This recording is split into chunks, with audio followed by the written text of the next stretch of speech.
Good morning. It is a Friday edition of Glenn Clark Radio. That would make me Glenn Clark. Griffin, of course, is here, and it's Friday, so our Chief Grand Poobah, Stan the Fan Charles, is back in studio. Good to see you, sir. Good to see you, my friend. We got a lot to do today on the program. Coming up a little bit later on, Cedric Mullins is going to join us. He and Austin Hayes are hosting an event called Swinging for Impact in partnership with Big League Impact this Sunday over at Topgolf. So an opportunity. I know this was very popular last year for you to go play golf with. It's not just them. They got a lot of teammates that are coming out to be a part of it. So we'll talk to him about that and obviously what has been quite the up and down season and where the Orioles find themselves. We'll do that with Cedric Mullins a little bit later on. Russell Dorsey, Yahoo, MLB Insider, also with MLB Network and Apple. He'll check in with us. We'll talk deadline with him. Of course, we met we didn't meet. We know these guys well. We talked to a couple of them last week, but we'll add Al Bumbry to the list of Maryland State Athletics Hall of Fame inductees that we'll catch up with, and a lot more on a Friday edition of the program. Stan, the Orioles win. That's the good news. That's the good news. That's the good news. The Orioles did win. I saw it. It was never in doubt either. My very eyes. They won the game. That happened. Confirmed. It's in the win column. Right. As Joe Legally speaking, a baseball game that was played, and the Orioles scored more runs than the Marlins. They won that baseball game. They ruined that symmetry, though, that all three games were going to be 6-3 games. Yeah, they really did screw that up nicely, didn't they? I said in the 10th, I've never been less excited to see a team go ahead in the 10th inning. Yeah. Like, never in my life had I had less excitement. That play Did you see it the same way I did? Tony Mansolino is a good third base coach. I know that. But I'm looking in the replay for him, like, either motioning Mullins to come or fast giving him or the stop give it. sign. And I saw this. Like I saw the wooden Indian. I didn't see any. I did not go back and look at it again. I'd be willing to go back and look at it again after that. I think I just sort of assumed. I think he saw Mullins had this determination and said, "All right, I'm just going to stay out of the way on this one." Yeah, sheesh. That's not great. I don't know what else to say. Not great. Thankfully, I do. By the way, Corbin Burns is going to be man of the match. I'll add him up here. I admittedly, like hours later, was like, I should have made it CNL Perez because that was really huge coming in the bottom of the 10th. Why is it too late to? I know, because I put it on social media. I don't do that. Can't say oops. Social media. Can't say oops. I made a mistake. Also, like I genuinely can't believe that Corbin Burns has only been man of the match 3 times this season. Like he deserves to have a few more stars up there. So it's what it is. Corbin Burns he should have allowed less runs, I guess. Yeah. I guess, but like he pitched if he let up one less run, right? Yeah. There's a lot 0. of things that could have gone differently yesterday. A lot of things on the list. He did pitch in the 8th inning, which we don't see a whole lot anymore, and I will give Corbin Burns man of the match. Still, all that being said, there is a lot to hash out from it, and then we'll get into the trade deadline stuff. But Stan, I'll start with the consternation that a lot of Orioles fans have. I don't know. You and I have talked about this before. I don't get the Brandon Hyde stuff, like the people that just have it out. Like, it's what it is. I'll never get that. The question yesterday, why wasn't James McCann bunting with runners on first and second in the 9th inning? And the only answer that I have is, in what world do you feel like you need to play for 1 run when you're up by 3 in the 9th inning? Right? Like, in what world are you thinking to yourself, boy, we better make sure we get 1 run here? I get that it's easy to say, hey, because you're up by 3, it's easier to say let's play for 1 instead of trying to play for a big inning. But I don't know why you feel like you have to play for 1 run in that point. I was, for purposes of full disclosure, I had set up an interview to fill in the Drawing a Crowd podcast with Leslie Graves of Experience Prince George's County. And we set it up for 2:45, knowing the Oriole game was a 12 o'clock game. Yeah. All this stuff happened during the 15 minutes that I talked to her.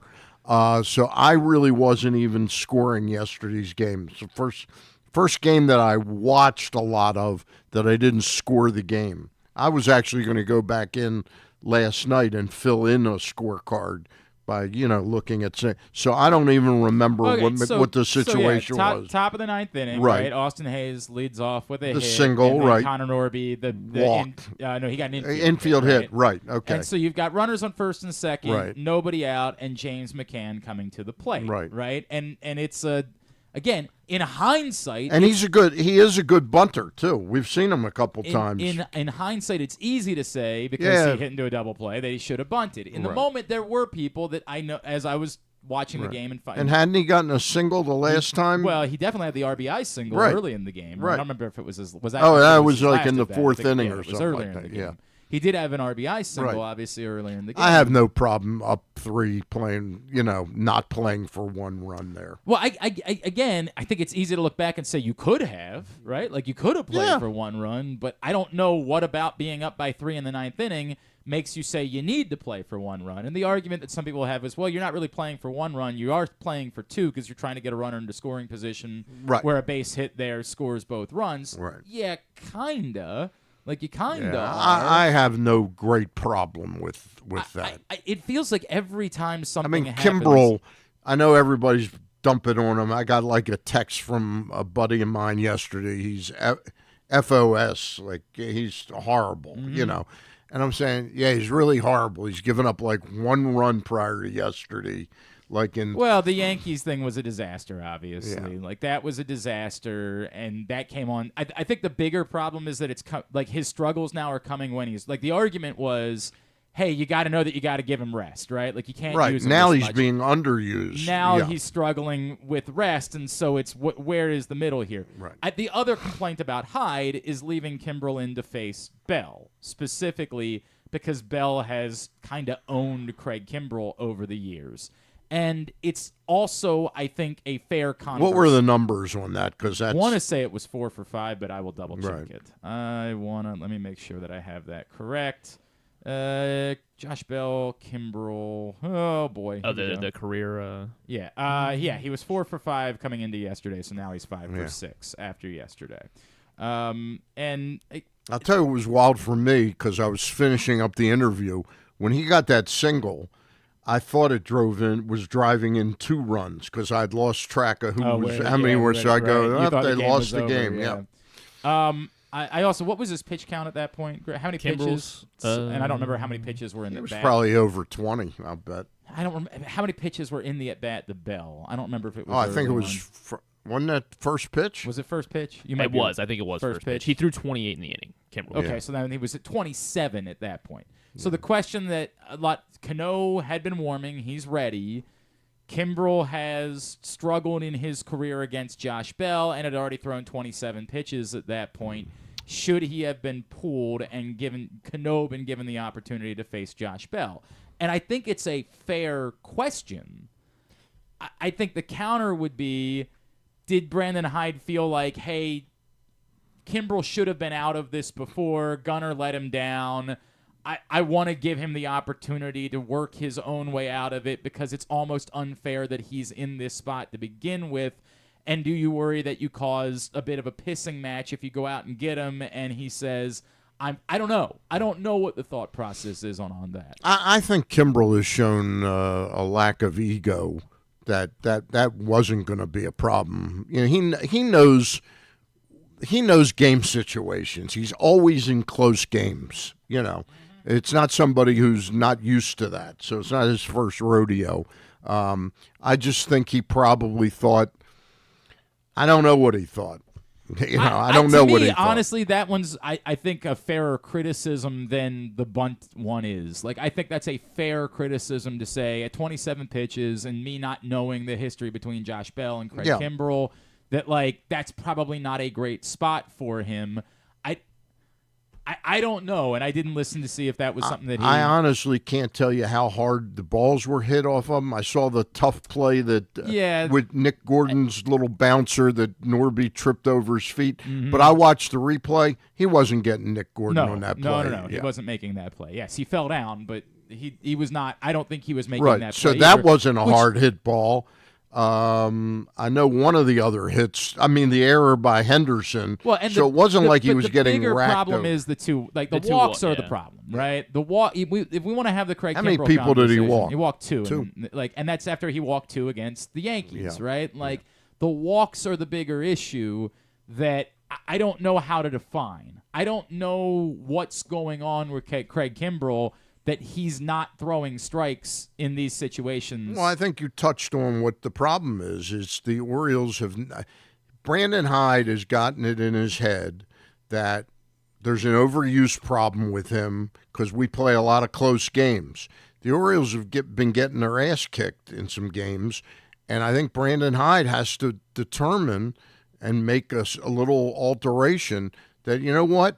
Every third day, I got to get Kimbrell out there. Well, and you saw him determinedly get him in, even though it wasn't a safe situation against the Rangers on Saturday. Well, I right? predicted that. I mean, I thought that was Sunday.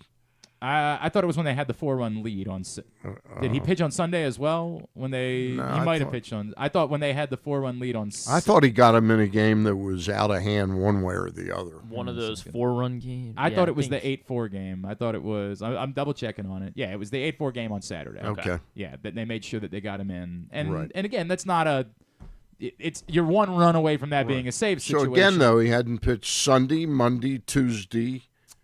But now we're trying to find a really fine line between what the appropriate amount of use. Yeah. I can't give him the benefit of the doubt on this, right? Like this isn't okay. But Hyde can't, in his mind right now, he can't justify putting him in when we're down 6-3.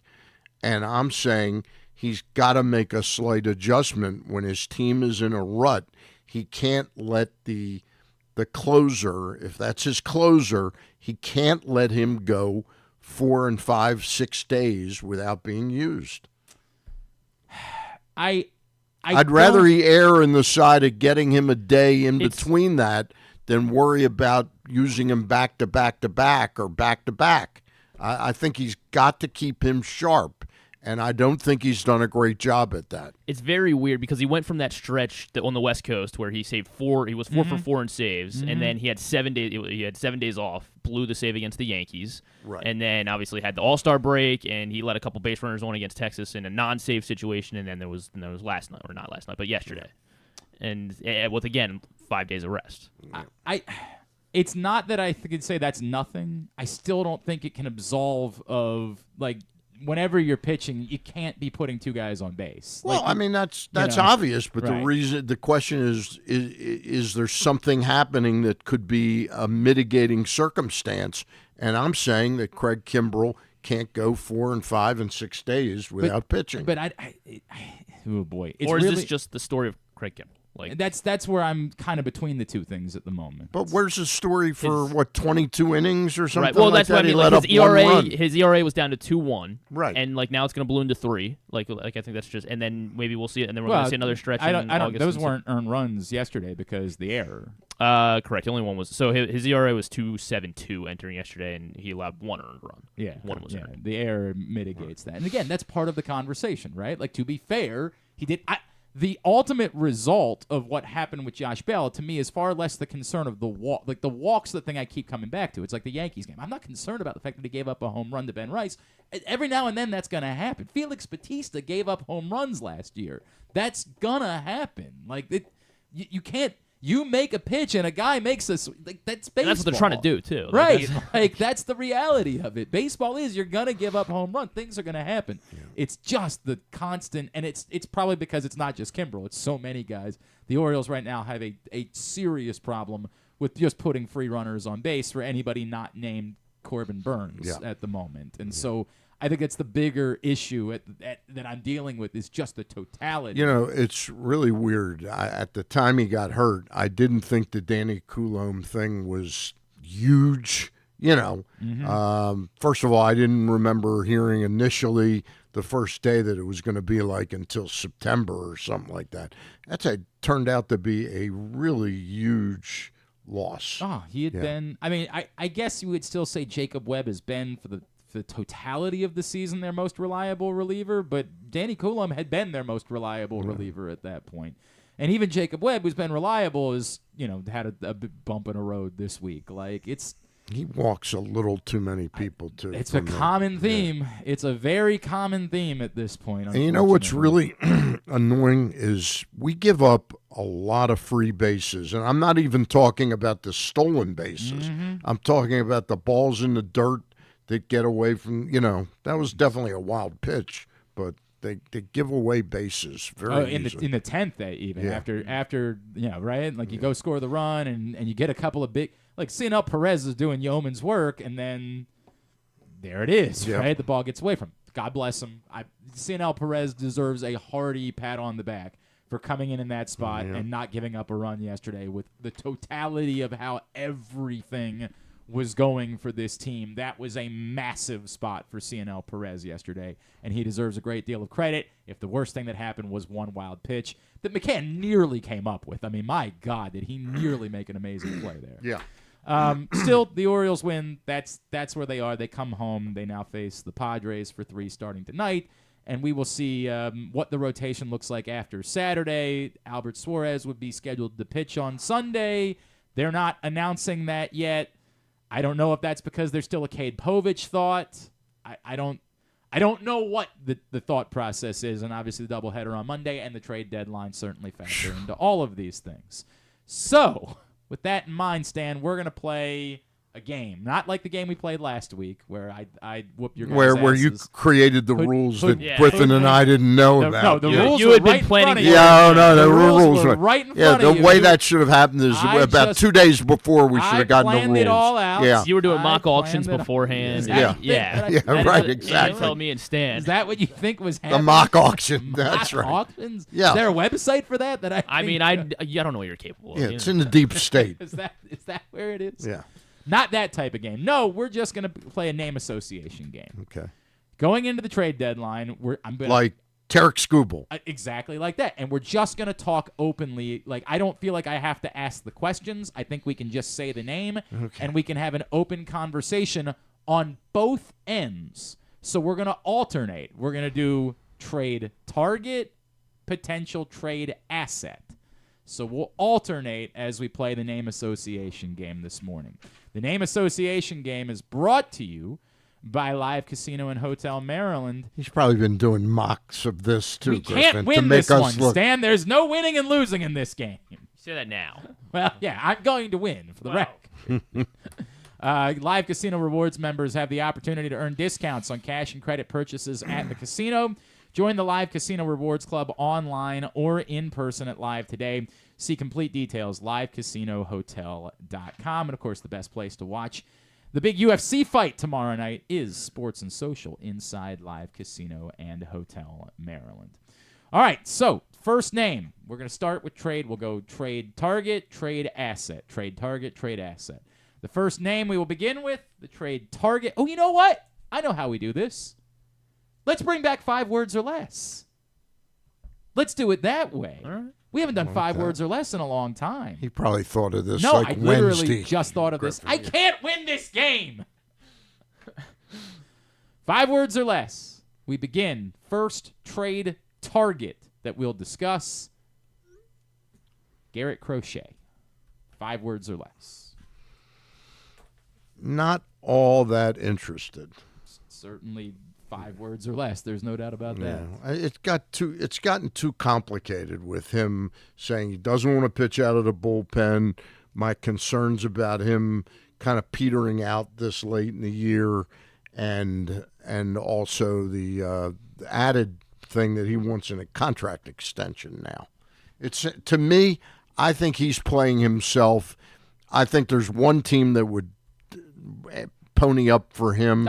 Is the Dodgers, and I think they're complicating it by trying to get Robert and Kopech in the deal. So I think Crochet may end up staying right where he is. Remember, there was it was thought that it was some sort of fait accompli a time ago that like he was going to ultimately end up a Padre, ironically, like joining. That would not shock me either. I mean, J.P. Preller. What's his name? Oh, yeah. No, A.J. Preller. A.J. Preller. Yeah, sorry. JP. Yeah. Well, I don't know who J.P. Preller is. That's his brother. Might his be. brother. I'm not sure. But yeah, That's J.D. Vance's brother. J.D. Vance's, so somehow all of them become one person. A.J. Preller. He's having a great he week. never shocks me at stuff he does, Sure. and they probably have 2 or 3 prospects that he would give up for him just to show off.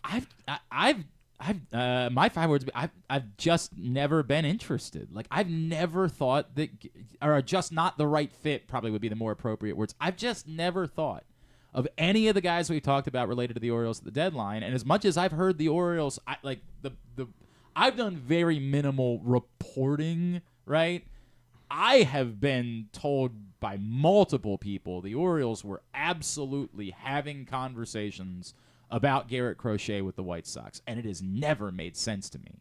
Like, I think he's a great talent. Don't get me wrong. I think he's a wonderful talent. I agree with you. I don't think it's the right fit for the reasons I gave. I think it would make more sense if the Orioles, like for maybe even last year's Orioles, like for a team that maybe isn't really trying to necessarily win the World Series as much as, hey, it's a good year, but we're really thinking about the next couple of years, then I think that Garrett Crochet makes sense. But if you're trying to win the World Series, I am very confused as to why you're paying that price for Garrett Crochet. Yeah. Let's go to potential trade assets for the Orioles. 5 words or less. The first name will be Connor Norby. Is Griffin playing, or it's just me and you? I think I was going to keep it to me and you. If Griffin wants to tap in, he can. Go ahead. Clearly don't want me to. Yeah, no, I want you in. 5 words or less for. Not now, though. Yeah, okay. I'm kidding. Yeah, I'm you weren't kidding. prepared. This is Eminem's situation. You vomited the Yeah, I know. mom spaghetti, the whole deal. He doesn't. Well, let me make sure I can. Doesn't have a future in Baltimore. Doesn't have. Yeah, you got one too many words there. Future. Doesn't No have, future. No future in doesn't Baltimore. have future in Baltimore works. No That's future 5 in words. Baltimore. Oh, yeah, sure. Okay. I largely agree, except for like at the moment I he mean, has a yeah, role. like, that's what that's complicates true. it, right? Like I think we've all worked under the assumption that Connor Norby was like the most likely player to be dealt at the deadline because it sort of felt like you have to deal Connor Norby at the deadline. You can't just keep holding on to an aging asset. At some point, he's not a prospect anymore. He's a 4A player.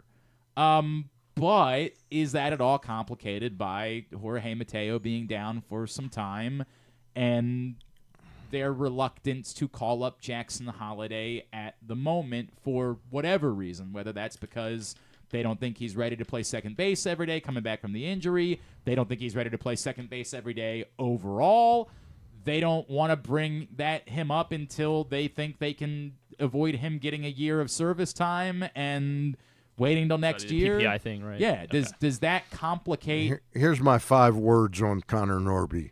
Hope Club doesn't sell low. Okay. Okay. I think we don't know enough now. I'm not saying Mike Elias doesn't know enough, Right. but I would have liked to have seen him earlier in the year get a real shot. And I understand that's complicated by the fact that they put their money in the holiday boat. But I haven't seen enough of him. I've been reasonably impressed, other than the stumble yesterday at second base. I've been reasonably impressed with the way he hits the ball and his approach at the plate. I hope they don't sell low on him, and I have a feeling I hope he ends up being on the team. Again, you asked me this question 4 days ago, I would have almost guaranteed Connor Norby is gone. Like, he's gone. The Mateo thing really is complicating to me because it just doesn't seem like they're ready for Jackson Holliday to play second base every day at the major league level, and somebody's got to do that. And they seem reluctant to think that Kobe Mayo is a major league third baseman, so the idea of just moving Westberg to second and having Mayo play third, that doesn't seem like something that they have an appetite for at the moment. It just feels like right now Connor Norby's kind of got to be your second baseman. And so if that's the case, I don't know that he can factor into a deadline trade.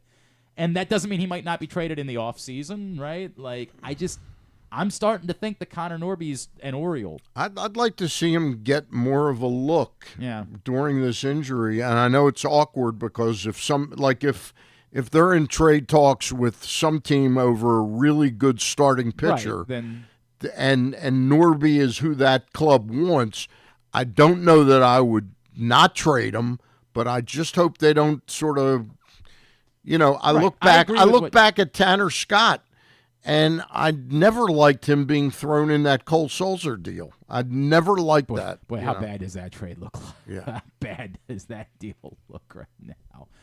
You know what? With that in mind, sorry. If I had to give 5 words, I would say leaning towards keeping him. Leaning to. Or let me just say this: Mateo injury necessitates him staying. So because you brought him up, next name on the list, we go back to trade target, Tanner Scott.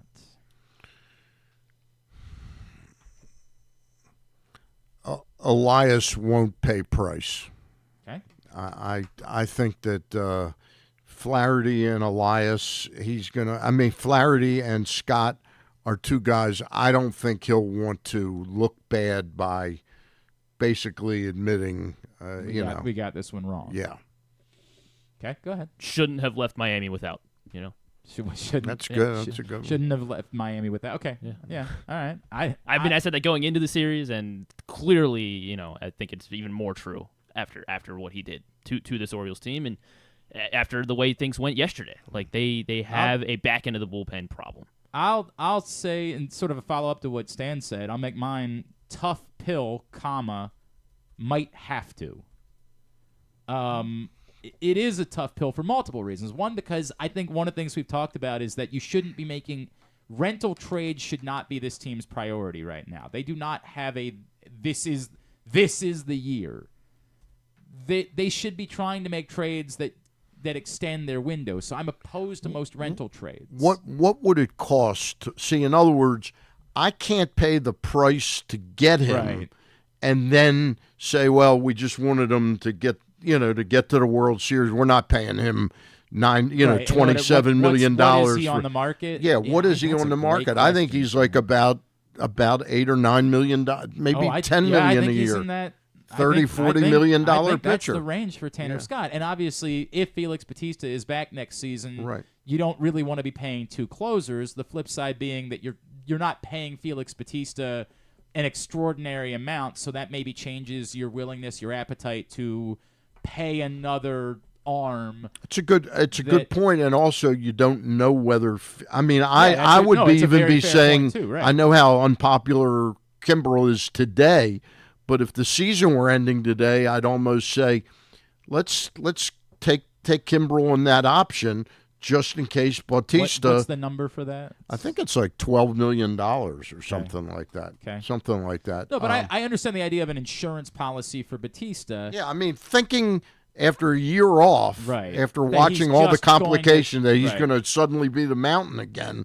No, it's a fair. Yeah. It's a fair. So conversation Scott to have. would be. I'm interested if plan on extension or something like that. I think the difficult part of the Scott conversation is,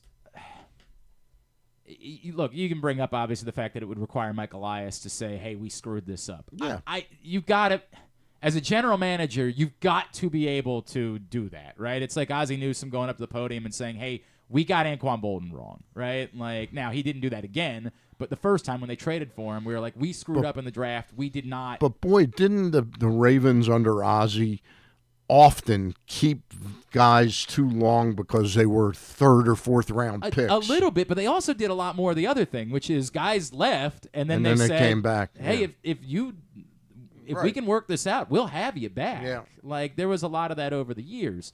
Look, they did. There's no doubt the Tanner Scott thing looks awful in hindsight. It looks horrendous. But unless I've never gone back and looked at who the competitive balance picked. Oh, who they use it on? That's a yeah. I don't know who they use it on either. But I thought I saw it written somewhere, and it was not overwhelming, whoever it was. Right. But I'll go back and we can try to look at that too. I think it's also complicated by how many leverage arms really are available on the market. I think there's a lot of bullpen arms. How many leverage arms are available? And that's part of the conversation. Let me go to a trade asset because we got to pick up the pace a little bit. Trade asset, let's go ahead and do it. Jackson Holiday.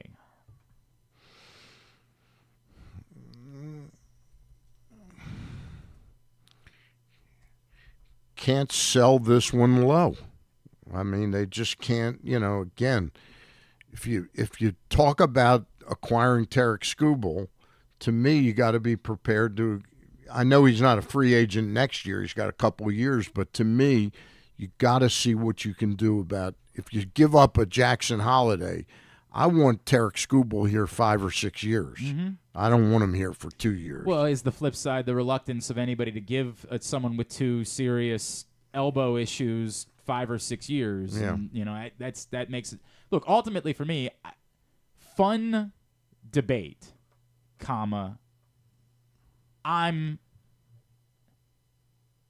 wouldn't be me. I guess is the way I would say it, right? Like, I've enjoyed this conversation. We'll bring it up with Russell Dorsey later on in the program because I do think that it's warranted to have the conversation. But at the end of the day, I'm going to default back the way that I felt all along. You can't recoup the value of the top prospect in all of baseball. It can't be done. And short of you knowing something that nobody else knows. Yeah, I'm not ready to sell on Jackson Holiday. And I think the last couple of weeks that we talked about, the offense, I think it's a good offense that's not quite world championship ready. And to get to that, I think it's going to require Jackson Holiday and Kobe Mayo might end up being, I still think that it requires a difference maker or two joining the lineup. Like, I think Jordan Westburg is a nice player. I don't know that ultimately Jordan Westburg, I think he might be B.J. Surhoff, right? Really solid guy that you are grateful to have on your team for a long time. Yes. But I think you need maybe 1 or 2 more true difference makers in this lineup. Well, Rutschman and Henderson this is not a criticism, they've proven to be human, from what they've gone through. Yes. And I'll tell you, that I have no interest in having any Oriole in that home run derby next year. Ever again. Right. I mean, he first of all, he had a bad home run derby, Gunner. He wasn't himself. No, he was awful. And he's been, other than the first 2 games against Texas. I do blame Buck Britton for a little bit of that. Buck he was terrible. He did not have a good night. No, he did not. I agree with that. All right. You got a quick 5 words? Untouchable. I think that's just like, one word. Yeah. I mean, like, I don't want to copy yours, but yeah, like, fun debate. But he's still. And again, I do think the debate has been. I don't. Unless there's a guy out there that like his name has not been mentioned, and like just like. There's been a lot of topics scares me too much. that when they come up, I'm like, dude, what are we doing? We're wasting time. I have had no problem having this conversation this week about Jackson Holiday. I have been all good with doing, the guests that have come on this week to talk about the possibility of it. It's a good talk show topic. And it's not, to me, I don't like talk show topics that are fake. I think it's warranted to discuss the value of you might have a chance to win a World Series. Let's go there right now. Next one on the list, Tarik Skubal. Next one on the list. Stand 5, or I'll start. You want me to start or you want Griffin to start on this one? Go ahead, let Griffin start. 5 words, Tarik Skubal. Not giving. Juice not worth the squeeze. Okay? Yeah. Okay? Yeah. Not giving up Jackson Holiday. So that one is probably where I'm at this point. Yeah. Only if the math works. Like, I am out on the do whatever you've got to do in order to get Tarik Skubal. It's got to be. It's got to be the right price, and I don't think it will be. So I don't think it's going to happen. If it could be, I'd be in. But I'm just. The math would have to work for that to be at a lower price. Let's go next. Trade assets. Kobe Mayo.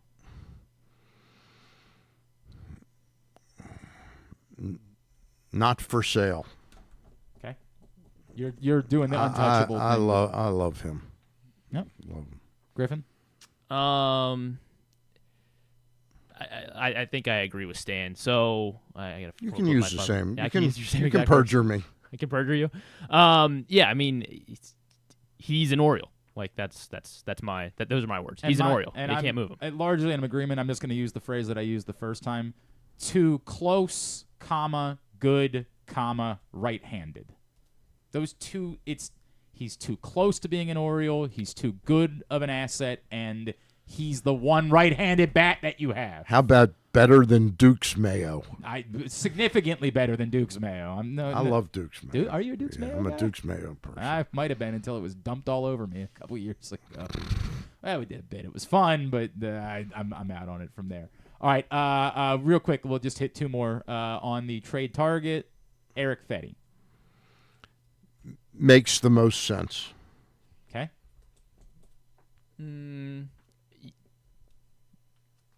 He should, he should be starting next week. Should be starting next week. Works. Okay. That's fine. Yeah. Okay. Against Toronto. Yeah, on Monday in the doubleheader. They need a starter for Monday. When did Eric Fetty pitch most recently? I think about 2 days ago. Yeah, they could really. I noticed early in the season because I was thinking of getting him on my in fantasy, and I didn't. He's kept the White Sox in every freaking game. I mean, I bet you if you look at quality starts, he's up there with Corbin Burns. And pitching for a horseshit team like that, it's amazing. My 5 would be worried market is expanding. Yeah. I am. That's a good. I have always. Everybody knows that Eric Fetty has been like the guy for me this entire time. Yeah. I'm just worried about that market growing exponentially at this point. The one that popped up this week, Jeff Passan says the Orioles might be willing to go the veteran route. So trade asset Stan Ryan Mountcastle. Acquire Reed Detmers, even up. Okay. That works. That's 5 words. It's 5 words. You know, it's funny. We did a Monday Zoom about 3 weeks ago, and we started I said, let's each come in with a trade. And I forget who Luke and Ross came up with that week.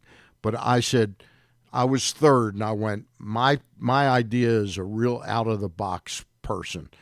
It's Reed Detmers. And they both looked at me like I was crazy. You know, his ERA is over 7 at Salt Lake City. He had a game about 3 weeks ago where he struck out 12 batters. I remember him having incredible stuff. And I read, 2 days ago, I type on MLB trade rumors, lots of interest in Reed Detmers. And then I read a piece in CBS Sports, under-the-radar candidates, Reed Detmers. And I think it's a perfect trade. You know, they both offer an upside. The real value of Mountcastle, there's not much real value in him. His contract is it's about to go up where he's going to make $7-8 million, and I have no interest in having him. Left fielders really hurt him probably as much as anyone, the whole thing, and that's why I might hurt, but I'm listening. Yeah. Well, it also opens up spot for Mayo. Toby Mayo, exactly right. And if you can get value for Detmers would be a tough one for me. I'm not sure how interested I am. I'm not interested in Detmers. Notice who I'm willing to give up for him. I'm saying get Detmers and then spring a big trade like Fetty and Detmers. And here's what that does. That gives you real options next year if Corbin Burns is not back. I mean, think about what the starting rotation on this team looks like going into next season without Corbin Burns. And Bradish isn't going to be there, and Means is gone. There's no cavalry coming. It's what it is. All right, I got to skip Griffin. I'm sorry. Really tough move. Probably should though. Probably should. Okay. All right. I want to knock out one more on both sides to wrap up. As far as trade targets are concerned, the one, Jack Flaherty. Where was that Flaherty? But would you do it? He's got a live arm. He's got a big live arm, and maybe he's healthier. I would, but I don't think Elias is doing it. Don't know it works here. I'm worried that the Baltimore thing is something that affects him. That there's a pressure that comes with that I just don't think I'm scratching that one whatsoever. Griffin, if you can think of one, just put it up on the website or whatever. And then the last trade target that I'll throw out there, Heston Kjerstad. Or sorry, trade asset, Heston Kjerstad.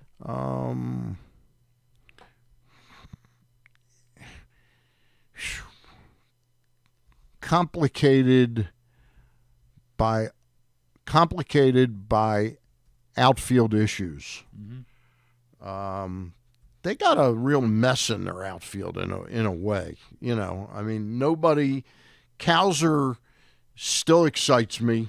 There's enough there to like, other than his decision making on throws is absolutely terrible.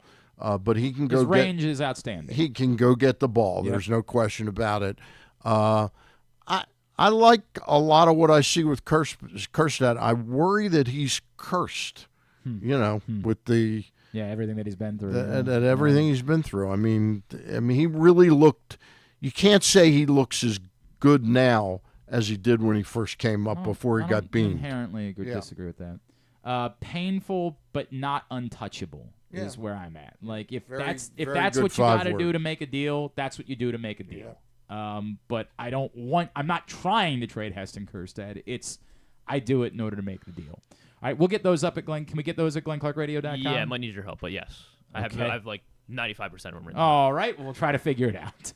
When we come back in, Al Bumbry's going to join us. He's going to the Maryland State Athletics Hall of Fame this year. We'll talk to him about that. That's next. Stands here, Glenn Clark Radio. Hey, O's fans, on Sunday, July 28th, cheer on the Orioles against the San Diego Padres at 1:35 at Camden Yards. The first 25,000 fans 15 and over will receive an Adley Rutschman switch hitter bobblehead presented by the Maryland Department of Transportation. Arrive early to get your hands on one of 2 different bobbleheads featuring Adley Rutschman hitting from either side of the plate. Bobbleheads will be handed out at random, so come see which version you can take home. Buy your tickets today at Orioles.com/tickets. Treat yourself and taste the Baltimore tradition that is the legendary Costas Inn. Hey, it's Stan the Fan Charles. For over 50 years, the Costas Inn has been a Baltimore original, dishing out their legendary fat, delicious, award-winning crab cakes and steamed crabs. It's crab season, so sit back and crack some crabs while watching the Birds pursue another divisional title on Costas' 15 TVs. On Monday night, the Costas Inn offers their half-pound jumbo lump crab cake with 2 sides for under $30. So head on down to the Costas Inn today at 4100 North Point Boulevard or visit them at CostasInn.com.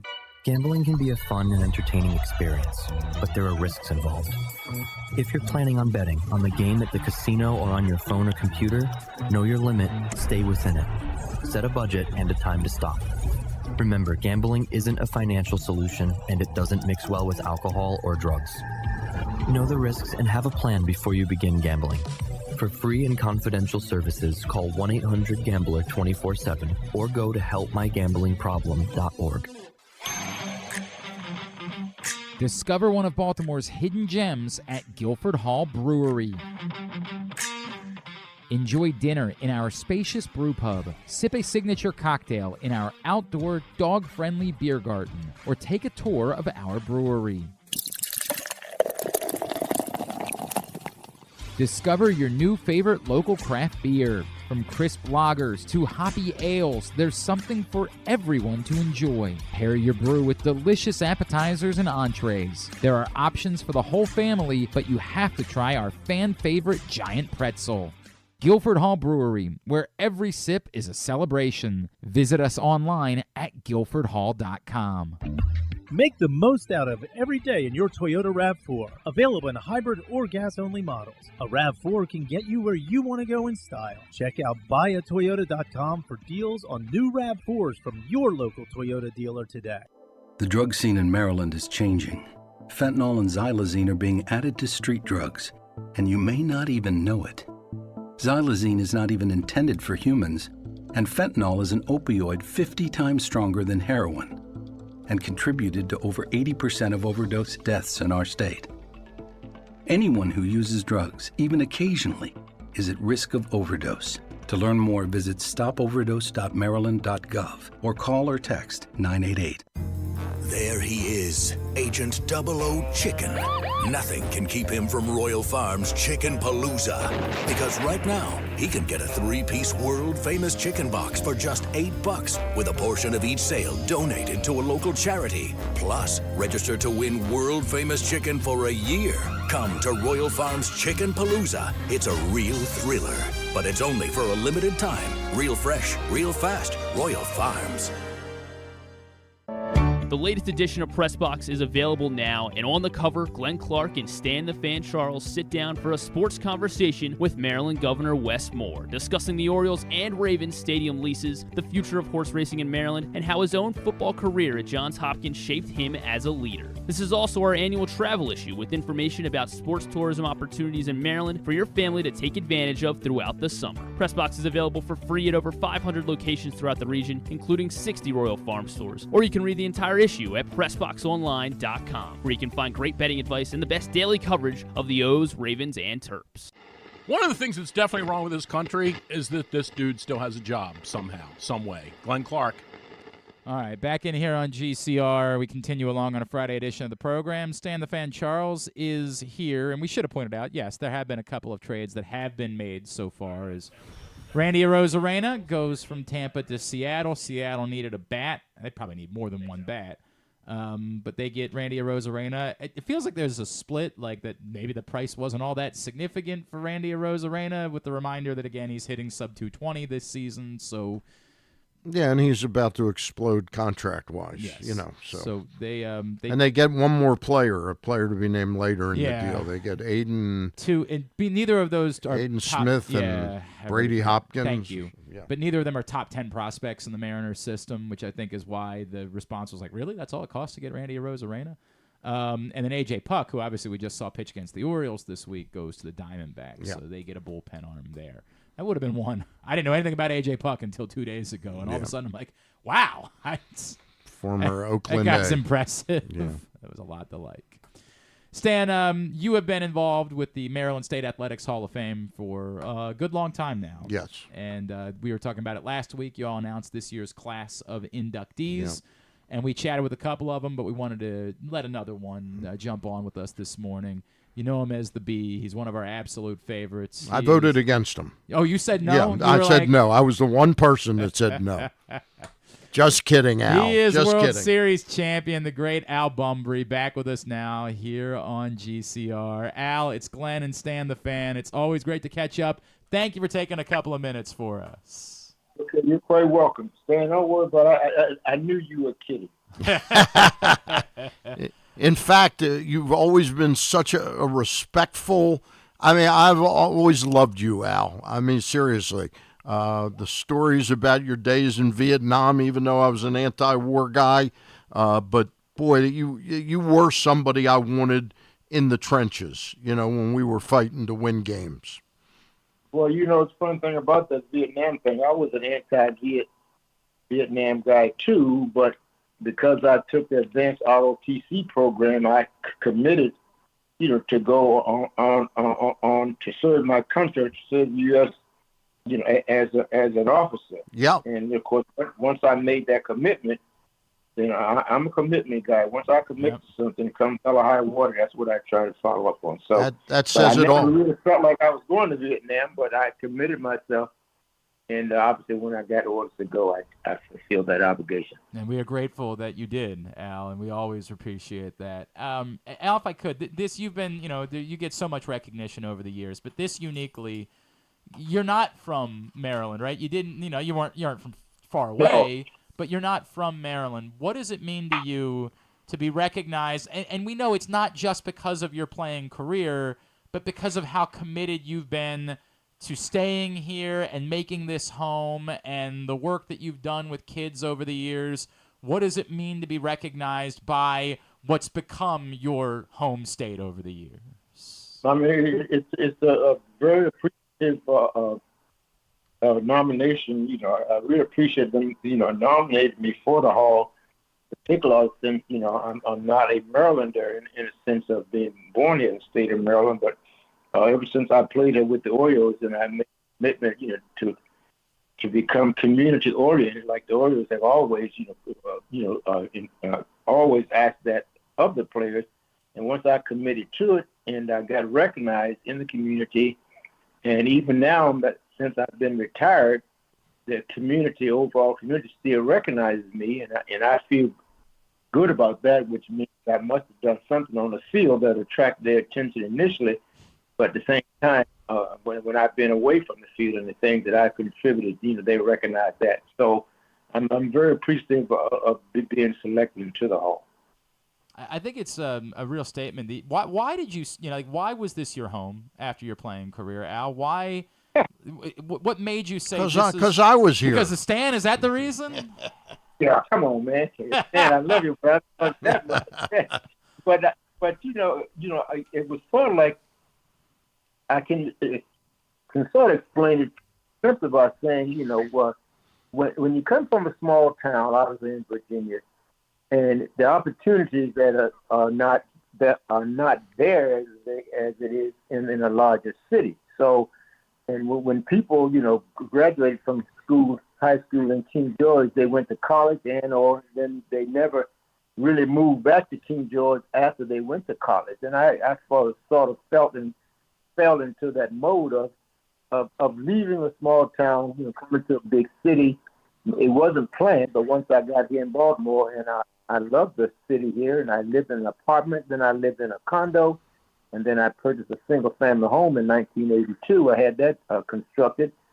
So all those combinations, those things, and of course being well known and well appreciated, so to speak, in the city of Baltimore, and those are the things that made me stay here. We're talking with Al Bumbry. He's being inducted into the Maryland State Athletic Hall of Fame at Martins West on November 21st. Go to mdsahof.com to purchase your tickets. I think they go on sale August the 1st. mdsahof.com. Al, it's been a while. We all got hit with the loss of Brooks Robinson, but I want to ask you, what place did Frank Robinson play in your career and your life? Well, I think the biggest role was, I respected Frank, as a ball player. I didn't know him that well personally, but I saw all the accolades that he had accrued while he played, and I watched him when he played, and he was a hard-nosed player, and he didn't take any spit from anybody, especially from the pitchers that knocked him down. So I admired that aspect of Frank. And when Frank did come here to Baltimore to coach, I think for that 1 year, and Frank told me, hey, we're going to make you out center field. I told Earl I wanted you to play center, but you're going to have to work at it. So Frank took me out there every day and showed me some of the nuances and talked about playing center field, but he told me how to try to make the most out of my less than average arm, and I took that to heart. And it fell right into my philosophy in that I never wanted to fail at anything I did. So I was determined, not to let Frank down, so to speak, but I was also determined to make myself a better outfielder.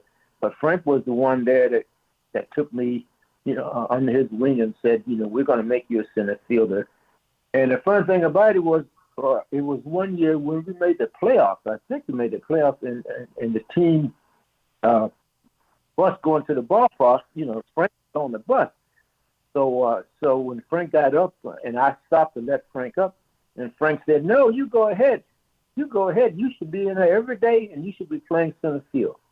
And that made me feel good. So Frank was a very inspiration to me about how I played center field and my development as a center fielder. Of course, I could always run and catch the ball, but those little nuances that would help, compensate for my lack of a strong arm.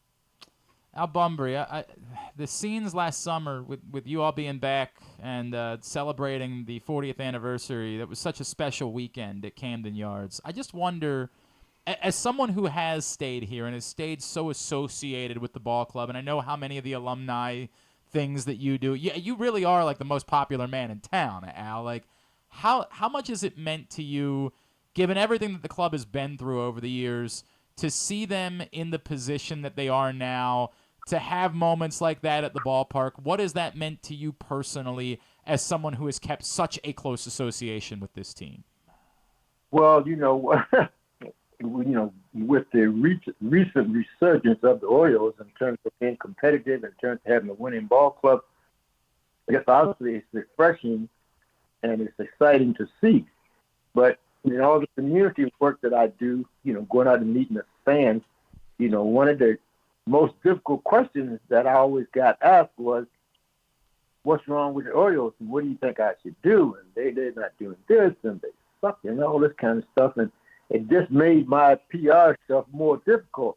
And now that they're winning, they're all excited and everybody's excited. So I don't have to try to explain, why they were where they were, years ago and where they are now. So it's been very refreshing. Here again, it makes it easier to be recognized as an Oriole fan because with the help predicated by how the team is playing well. So it's great that they're doing wonderful. It's a relief to me and trying to explain their action. So go Orioles, all I can say. We certainly second that, Al Bumbry. There's no question about it. All right, who gets the first thank you in the speech in November? And where, I would assume Stan is definitely in the top 10, right? You know it.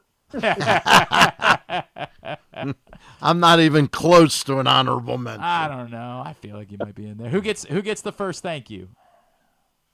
Well, I don't know. I really hadn't given too much thought to, my speech and how I would,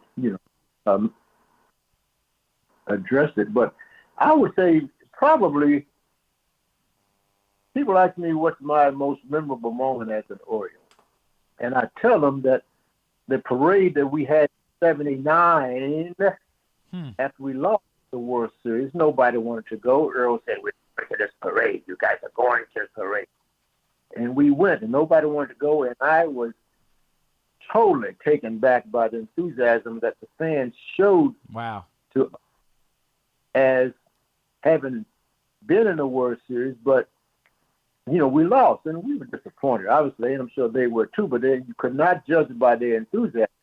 In 1983, when we won, they were back there again. Well, you expected in 83, but we did not expect that enthusiasm in 79. So when people ask me what's my most memorable moment as an Orioles, I point to the reaction and enthusiasm of the fans and the love they showed us after we lost the World Series. So that having been said, I would think that would probably fit primarily into my opening thank yous. That's very cool. That is very, very cool. I asked Al the question last year at that 40th anniversary.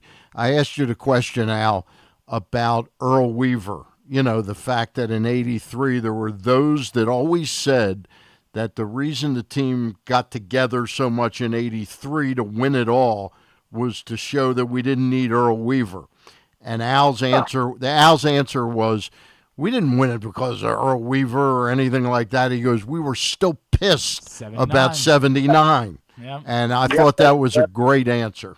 Great answer. Yeah, that's exactly right, because we were embarrassed, after having lost in 79, after being up 3-1. So that was a motivating thing. Earl was a great man, played well for him. We might not have loved all the things he did, his antics and everything, but we respected him as a manager, and we had some great years under Earl. But winning of that 83 World Series, it was primarily because, we were embarrassed that we lost in 79. Redemption time. Al Bumbry, we are so happy for you. It's so well-deserved. And, again, November 21st at Martin's West, MDSAHOF.com. Tickets on sale to the public on August 1st. Thank you for spending a couple of minutes with us, and we can't wait to see you in November, Al. No problem, guys. Thank you for having me. Thanks, Al. Great. Congratulations. Al Bumbry, obviously, well-deserved. And certainly, and I do think it mattered, like the fact that Al Bumbry has stayed so connected to that had a lot to do with it. Yeah, no question about it. He has been a stalwart in the community and has always been available for everybody's little leagues and all of their. I mean, he is almost the go-to anymore for the alumni crew with the Orioles, and that goes a long way to why it is that Al Bumbry is so beloved. Yeah, this year we've got a couple people in this group, and Al and Ralph Friedgen really that are like so well deserving that they've been around so long that they've been kind of overlooked. Mm-hmm. And I think we wanted to right some wrongs with these. Not that they're not deserving in their own right, but long overdue for both Ralph Regent and Al Bumbry. Well, I appreciate that, and certainly, you can't say enough good things about Al Bumbry. All right, into hour number 2 of GCR, and we go from one center fielder to another center fielder here this morning. Coming up this Sunday, Swinging for Impact at Topgolf. You can find out more at bigleagueimpact.org. It's an event where a lot of Orioles are going to be part of it, and it's hosted by Austin Hayes and our next guest. You guys know he's one of my favorites. He is Cedric Mullins, and he's back with us now here on GCR. Cedric, it's Glenn and Stan. It's always good to catch up with you, man. Thank you for taking a couple of minutes for us this morning. Oh, yeah, no problem at all. How y'all doing this morning? Everything is good here, man. We're good, Al. Cedric. Yeah. We just had Al Bumbry. We were just chatting with Al Bumbry a minute ago. Sorry, on. I've had that comparison. So, yeah, right. It's not a bad one. There's been a pretty good a center field legacy in Baltimore over the years. Cedric, can you take me through, obviously the Big League Impact and when Kyle Gibson showed up, I know that you're someone who has always cared about the community and trying to do good things, but what did you learn from just the time that you spent around Kyle, and why was it so important for you to carry this on and be the face of something like this after Kyle departed? Yeah, I feel like what he did for Baltimore with his time here was huge. Setting up him and Big League Impact, setting up that event last year was a really cool experience. I got to witness a bunch of fans having a great time. The guys were having a great time, and it was all for a good cause. So for me and Hayes to, talk to Gibby about it, about continuing the Topgolf event, and he was all for it. So he put us in touch with, his people with Big League Impact, and we were able to make it happen this year. It is something that, for people that don't know, you go out, you're going to get the opportunity. Like, this is not one of those, hey, you'll be over there, we'll be over here situations. Like, they are golfing with you guys on Sunday nights. Yeah. We're going to be mixing in and mingling with everybody that comes out. I don't know how many lanes we have, but yeah, we're going to have some guys that are set up in each lane, but we also will be able to move around and kind of interact with everybody. So again, it's going to be really fun. We're looking forward to it coming up this weekend. Cedric, is golf a big part of your life? No, it's not. But okay. Everyone's trying to get me into it. I'm perfect. I'm all for it. It's just timing for me. I occupy my time with a lot of different things, and waking up for a 7 a.m. or 8 a.m. tee time. Yeah. Ooh. Yeah. Yeah, right. I think they made the wrong number of holes. I think it should be more like 9 or 10. Yeah, that's perfect. Yeah. Right? Yeah. I guess I can make that one. I can understand you're at the ballpark until like after 11 o'clock. You're like, you're Right. getting up when? You're getting up when to do it. I'm good. I'll pass on that. Now, what about, are you, since this isn't actually playing golf, is there a competition amongst you guys for who's going to hit the longest drive? Because I assume, my guess is that Ryan O'Hearn would probably be the one that would talk the most. I've talked to him a lot about golf. I would think. Yeah. I'm looking forward to seeing that swing. For sure. But I don't think there's going to be a competition per se amongst us. I think we'll leave the competition amongst the fans. We still got to be smart. We still got to be safe, not over swinging or anything like that. I'm not a golf expert, so I'll take my swings lightly versus guys that have been doing it forever. Okay. But yeah, again, it's going to be cool. It's going to be fun. That's awesome, man. It's the eternal I got nothing to prove type of situation, Yeah. right? I'm here. We'll have a good time. I got nothing to prove to anybody. Yep. We're gonna link it up to on our Twitter account at Glenn Clark Radio for you to go right now and for you to get in. There are still some spots available, and again, it goes to Big League Impact, and it's just an incredible thing. Cedric Mullins is with us here on GCR. Cedric, let me go broad, and then we can zero it in a little bit more. For you specifically, everything you've been through, getting up, having to go back down, the health scare, a lot of losing baseball. What have the last couple of years meant to you from a team standpoint, right? Just to have been through all of that and to come out on this side and be a part of this Orioles club. Yeah, for me, it's been impressive to watch guys come up and make an immediate impact. Everyone's kind of been through their struggles, but to come out on top is a big deal. You know, like you said, been through my fair share of struggles, and you know they don't seem to ever leave. It's just part of baseball. But what you do is you wake up the next day with a positive outlook on things, a positive mindset, and you attack that day head on with the thought of having success. So these guys have continued to have that thought process, and I think that's why we put, you know, a lot of wins on the board these past few years. Cedric, no question for both you and Austin Hayes, and you guys have been buddies for a long time, that this has been your toughest big league season. How has it helped to have your best bud right there with you and going through what you're going through?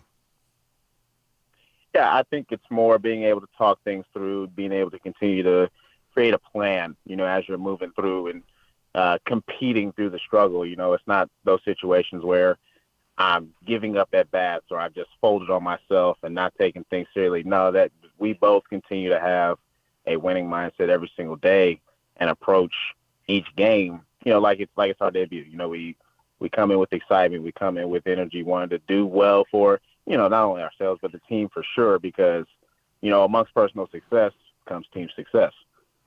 So continuing to have those talks and having those discussions, I think has been big for us. I feel like I'm going to ask like the eternal dumb guy question. I'm going to say like, hey, can you put your finger on why it's been a little bit off? And I'm sure you would say, dude, if I could do that, it'd be fixed by now, right? Like, I'd be hitting 3 home runs a game if that was the case.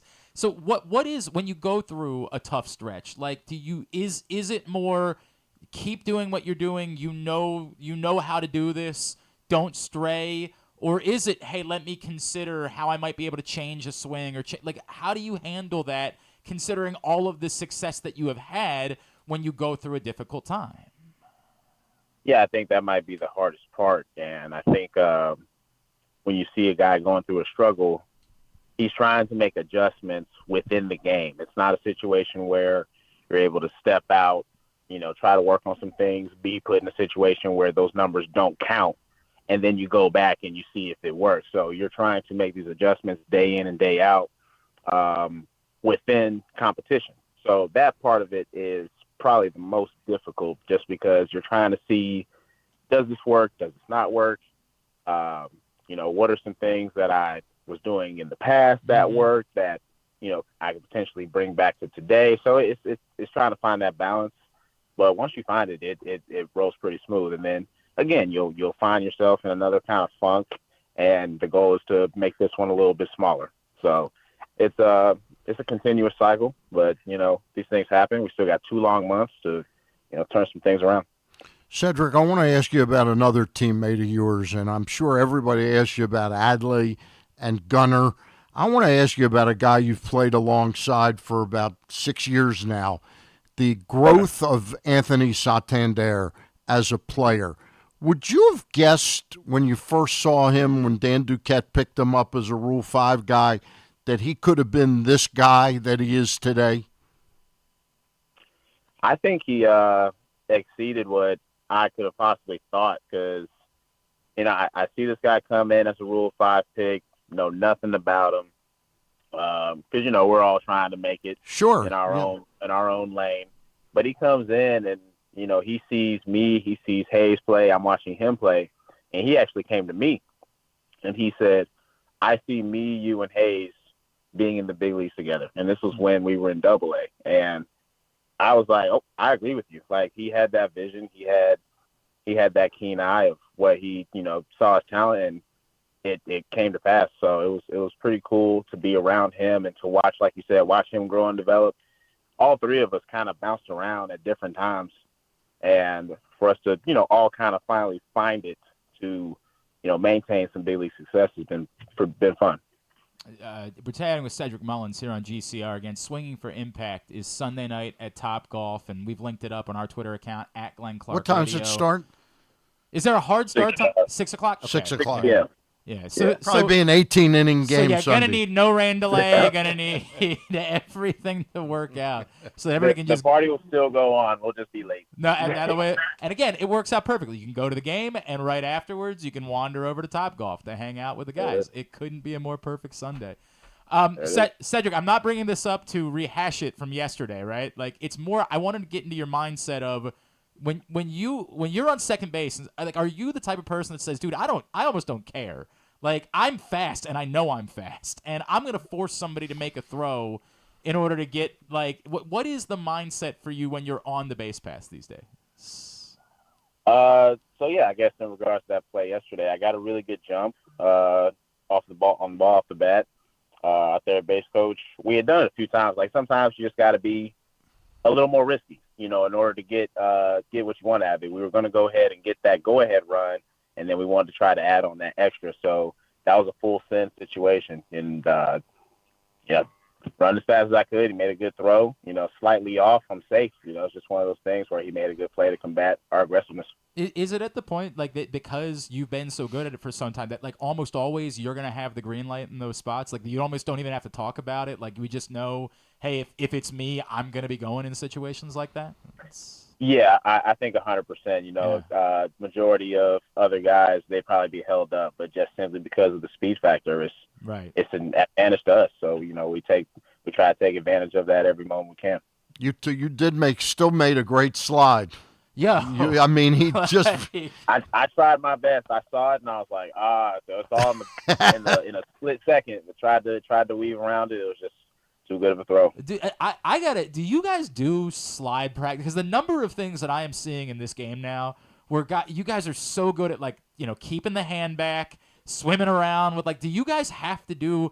I can't imagine how painful it would be to just sit there and, like, spend an hour trying to work on slides. But it's unbelievable watching the various different types of slides in the game at this point. Yeah, like you said, that's exactly why we don't practice that. Right. It can get very but yeah, those moments are just instinctive, and you let your athleticism take over. And like you said, you see it across the league, guys. It's that moment where everything's happening so fast, but you try to slow it down and really see everything happening at once, and you try to swim around the tag. I can just see the headlines now. Cedric Mullins strains neck practicing slides. I don't think that would go over. That would go over about as well as if you got hurt doing the golf thing on Sunday night. Oh, man. Let's knock on some wood. Can't have that happen. Cedric, what is it like on the whole, this team? From the outside, people would look and say, hey, there's been this dip, right? It's 10-16 over the last 26 games. Mm-hmm. What is it about this group that allows you guys to not panic in those moments? And even a day like yesterday, right, where you have a big lead and then they chip away and everything's going south and it just looks – what is it about this group and this team that allows you to stabilize and get things back on the right track? Yeah, it's about continuing to understand who we are as a team. We have a bunch of guys that have a lot of talent. And when we go out there, it's not just thinking about winning. It's thinking about destroying the other team. And we've done that really well. And even when we're behind, what we did last year was impressive in itself. We could be down by 3, 4, 5 runs going into the 7th, 8th, 9th, and we would find ways to come back and win. I think that came with just the confidence that we had. And so refinding that, from today moving forward it's a challenge for us. It's going to be a goal for us because we're in a really good spot. We're still holding first place, but we want to widen that gap. Is it tough to not think about the future right now? I know how much you love it here. I know how much this has become home and how, we talk about your friends in this group. Is it difficult to avoid, obviously it's like rumor mill season to begin with, right? Is it difficult to avoid, and everybody knows, we live in an era where everyone knows everyone's contract status and exactly when they're up. Is it difficult to avoid that stuff, or are you capable of blocking all of that out? It is impossible to avoid thinking about it. Just because, like you said, you've been around these guys. I've been with Baltimore my entire career. It's been home, to simply put. It's just one of those things where, you're not necessarily in control, so you control what you can. My job is to go out there and compete and try to produce to help put wins on the board for this team. And whatever direction the team decides to go, it just kind of is what it is. We all hope to be around in Baltimore for the full length of our careers. We just know that's not the case. We saw that with guys before us, right. With Jonesy and Manny and Scopey and guys that we've seen play for many years with the team. And when it was just that time, it was that time. So, like you said, you try not to think about it. You try to stay focused in the now. It's very difficult, like I said, impossible, but it comes with the territory. It's still a business, and baseball is still baseball wherever you're at. Cedric, one last question for me. This time last year, I imagine the club just about to enter August was incredibly confident of its ability to go out and win the World Series. Do you think this club is as confident in its ability to win a World Series as you were at this time a year ago? I think the confidence is 100% still there. I think the understanding of what it's going to take to do that has changed based off of the experience last year. Mm-hmm. We know that we still got to stay relaxed, but the intensity was different. We all felt that.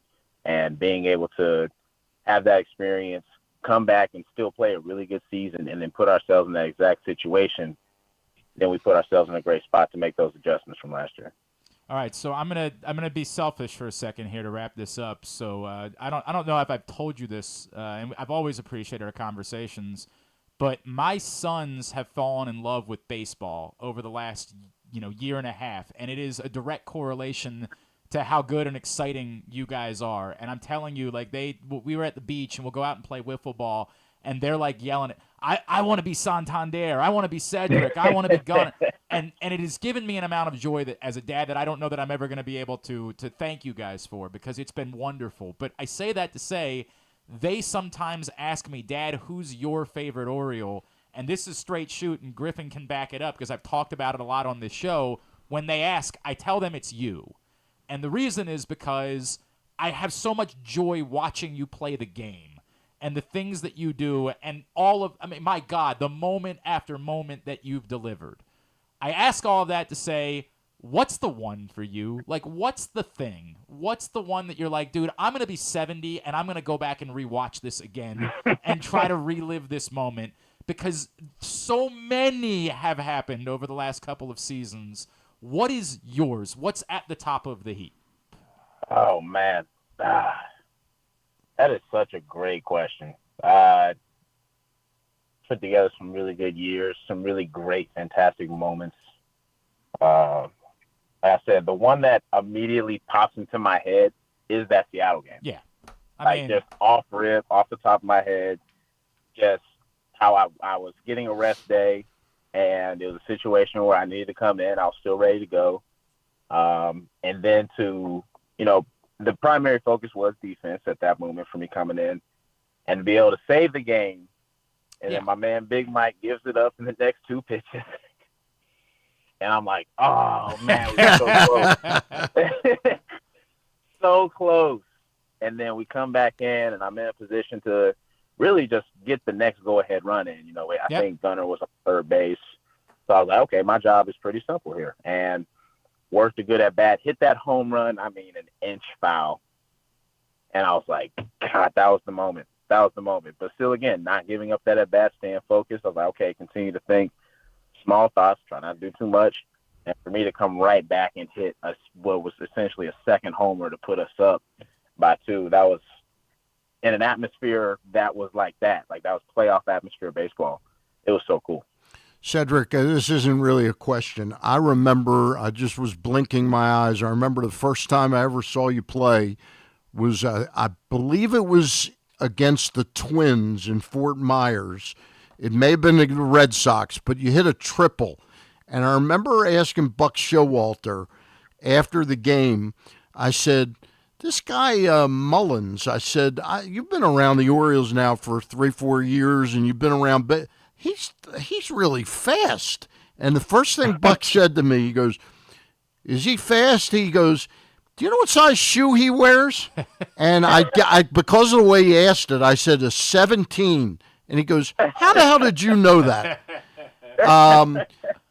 That was an amazing first appearance, and I interviewed you a day or two later. I don't know if you remember, but Buck, I could tell Buck knew that you had something special. I think I remember we did it towards the main door. Yep, in Sarasota. Yep. I do remember. That's pretty impressive, man. That's pretty impressive. Good memory. Cedric, continued, may this season, may the next 2 months be the greatest 2 months of baseball. 3 months. Let's call it that way, right? May the next 3 months of baseball be the greatest 3 months of baseball of your life, man. And good on you for what you guys are doing on Sunday night. Always appreciate you taking the time for us, man. Thanks for hopping on this morning. No problem. Thank you guys for having me. Really appreciate it. Thanks, Cedric. Cedric Mullins with us here on GCR. Great stuff from him.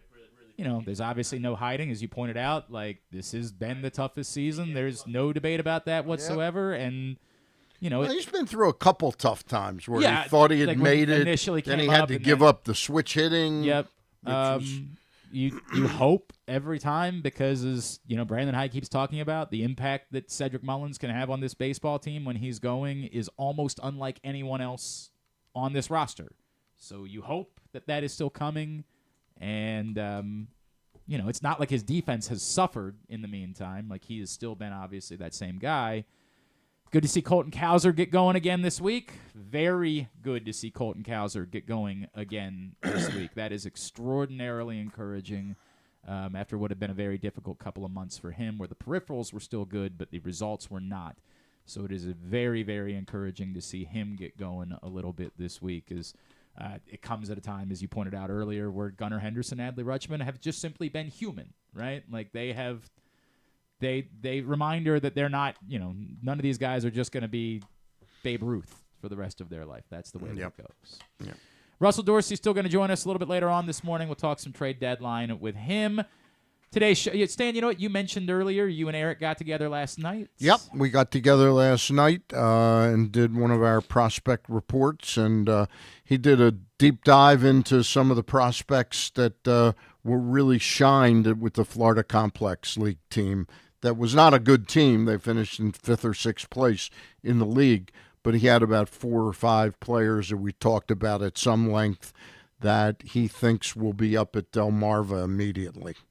Well, you can find that right now. Facebook.com/PressBoxSports. Click on the videos tab. Go to YouTube.com/PressBoxOnline or PressBoxOnline.com/video. But before we talk to Russell Dorsey, obviously we have to do the real thing, the real reason that stands here, his big Olympics breakdown. Well, that and this week and the rest of baseball. We'll do both of those things when we come back in. I didn't prepare. Oh, no? You're going to lose this one too, Charles. It's Glenn Clark Radio. Hey, Birdland, enjoy a Friday night out at Camden Yards on July 26th and watch the Orioles take on the San Diego Padres at 7:05. Come to the game early. The first 20,000 fans 21 and over will receive a City Connect reversible floppy hat presented by Coors Light. This season's floppy hat features a reversible design with the City Connect B for Baltimore on one side and the vibrant, colorful pattern on the other. Don't miss out on this fan favorite giveaway. Buy your tickets today at Orioles.com/tickets. Escape to Ocean City, Maryland, and discover a place that just feels lighter, where every day feels like Saturday and French fries are a food group, where flip-flops are always in fashion and seafood is always in season, where the boardwalk is bustling and the beach is right outside your door, where you can rise with the tide and feel like a kid again. Ocean City, Maryland, somewhere to smile about. Book your trip at OCOcean.com. Whether your focus is luxury and comfort, convenience and technologically advanced connectivity, or sporty performance and aggressive styling, we've got the perfect Highlander for you. Check out buyatoyota.com for deals on new Highlanders from your local Toyota dealer today. The ultimate fan experience awaits you at Sports and Social Maryland. See how we're raising the sports bar with our massive 100-foot media wall featuring 40 HD TVs and a 47-foot big screen. Bet on your favorite teams and this year's biggest events at the FanDuel Sportsbook while enjoying your favorite beers and cocktails, plus our delicious takes on bar food classics. Visit Sports and Social at Live Casino and Hotel Maryland at Arundel Mills. Must be 21. Gambling problem? Call 1-800-GAMBLER. Discover one of Baltimore's hidden gems at Guilford Hall Brewery. Enjoy dinner in our spacious brew pub, sip a signature cocktail in our outdoor dog-friendly beer garden, or take a tour of our brewery. Discover your new favorite local craft beer. From crisp lagers to hoppy ales, there's something for everyone to enjoy. Pair your brew with delicious appetizers and entrees. There are options for the whole family, but you have to try our fan-favorite giant pretzel. Guilford Hall Brewery, where every sip is a celebration. Visit us online at guilfordhall.com. The drug scene in Maryland is changing. Fentanyl and xylazine are being added to street drugs, and you may not even know it. Xylazine is not even intended for humans, and fentanyl is an opioid 50 times stronger than heroin and contributed to over 80% of overdose deaths in our state. Anyone who uses drugs, even occasionally, is at risk of overdose. To learn more, visit stopoverdose.maryland.gov or call or text 988. Frederick Keys baseball is back. With 30 more home games beginning on July 2nd, the Keys are excited to welcome you back to Nimio Field at Harry Grove Stadium. We want to see you there. Countless promotions will be on display every game, with it ranging from Tap House Tuesdays to Firework Fridays and everything in between. For more information or to buy tickets, call 301-815-9939 or visit frederickkeys.com today. Driving in Maryland? Did you know an Easy Pass from driveeasymd.com can save you time and money? Of course you did, because you are a thrifty driver. An antenna reads your Easy Pass transponder and automatically deducts the toll from your Easy Pass account. There, you just saved money with Easy Pass, all without slowing or receiving a notice in the mail. Well done, thrifty driver, well done. Get your Easy Pass at driveeasymd.com. The Ed Block Courage Award Foundation has been working in partnership with the NFL for 46 years to support abused, neglected, and at-risk youth across the country, partnering each team with a children's facility or program that supports the well-being of those in need. Annually, one player from each team is selected by their peers to receive the Courage Award for their inspiration on and off the field. Learn more about how the Ed Block Courage Award Foundation makes a difference, and be sure to check out their latest podcast and web series episodes at edblock.org. Contrary to what some people believe, I actually like this guy when he sleeps. Glenn Clark, talking sports. So, Stan, I want to thank a lot of people have reached out this week, and I said yesterday, I'm very appreciative of it. My family is very appreciative of all the positivity that everybody's given us. As my son's been in the hospital this week, and we are hoping, fingers crossed now, that maybe Sunday is the day. We're hoping that maybe come Sunday we can get him out of there and get him home. If you missed it, my son had a bad case of pneumonia that turned into like a really bad lung infection. And, he's been on oxygen for most of the week, but we're weaning it down. We're like at 0.5 liters at this point. So now it's about seeing if we can get him off the oxygen entirely, and like if he can sleep through the night. And if that's the case, if we can get past those barometers, then we can get out on Sunday, which would be great news for everybody involved. But I've appreciated everybody. Press box has been wonderful, and I've said, I want to repeat it, everybody has asked me to take time off. For me, it's a good thing. It's just the longer you're there, the more you can use the distraction, the decompression. It's good for me to keep up some amount of normalcy. But I've been able to go back over there, and it's not. If it was a 9 to 5, like if I had to be here from 9 to 5, I would probably say I need some time off. The fact that I can just come over for a couple of hours and then go back over there, it's worked out well for me this way. But I appreciate everybody, and everybody's really kind. Gave a nice gift to my family, which was very thoughtful of everybody. I'm very. Our friend Simon Habdamariam is providing pizzas for my family today, which is lovely of him. Thank you, Simon. I have had a lot of really wonderful gestures, and I greatly appreciate it. It restores your faith. My younger son, I think, was missing out on the attention this week, so he has asked that I let him become a... He's run away? No, he wants to be a food influencer now. He wants to start doing... It's a good job. I posted some... We were making some... I went home last night with him, and we made some spaghetti. And he was like asking me to make videos of him making the spaghetti to share, and I put a couple of them up on Facebook. He might have something. There might be something. He may end up supporting the whole family. Might ultimately be how we all make our living at some point. But thank you all, and I got a lot of wonderful messages from folks in the last 24 hours. Well, next week, if you need to take a day off. Yeah, the good news is let me know. I think we'll be able to get him home. The bad news is there's still going to be some recovery and stuff we'll have to do at home. And you just let me know. And I appreciate that. We'll call Ken Zales and we'll see if he can do it. 100%. I will let you know. Or Gary Stein. Thank you, buddy. Appreciate it. It's the least I could do for you. It really is. It truly And never let it be said I didn't do the least I could do. Didn't do the least. Well, the bummer is if I have to miss Mike Loxley's event on Monday night, that'd be a real bummer. God. I have to miss that. But such is life. Such is life. We have priorities. All right. If you haven't picked up the print issue of Press Box yet, make sure you go do that. Only a couple of weeks left on this one with Wes Moore on the cover. Stan and I had a lengthy conversation with the governor about sports topics. You can find that for free at your neighborhood Royal Farms, any of the hundreds of locations around town. Read it all at PressBoxOnline.com. I'm sure you, like I, still, getting over the sadness of USA Rugby being out of the Olympics before the Olympics actually even starts. It's a crusher. It's a very difficult way for things to go. I can't even put it into words. The Olympics start tonight. USA Rugby already eliminated from the Olympics. Is U.S. Soccer out too? The women won yesterday. They won 3-0 in their How about the men? The men didn't. They lost 3-0 to France, but they get to play more. Rugby eliminated in the quarterfinals by Australia. Just couldn't hold on to the ball ultimately. And for guys like me that are hardcores, that have just tried and true USA Rugby guys, it's a really difficult It's kind day. of embarrassing, seriously, how the U.S., after all these years and so many more kids playing soccer, we still kind of aren't that good. Well, we'll get there. Never.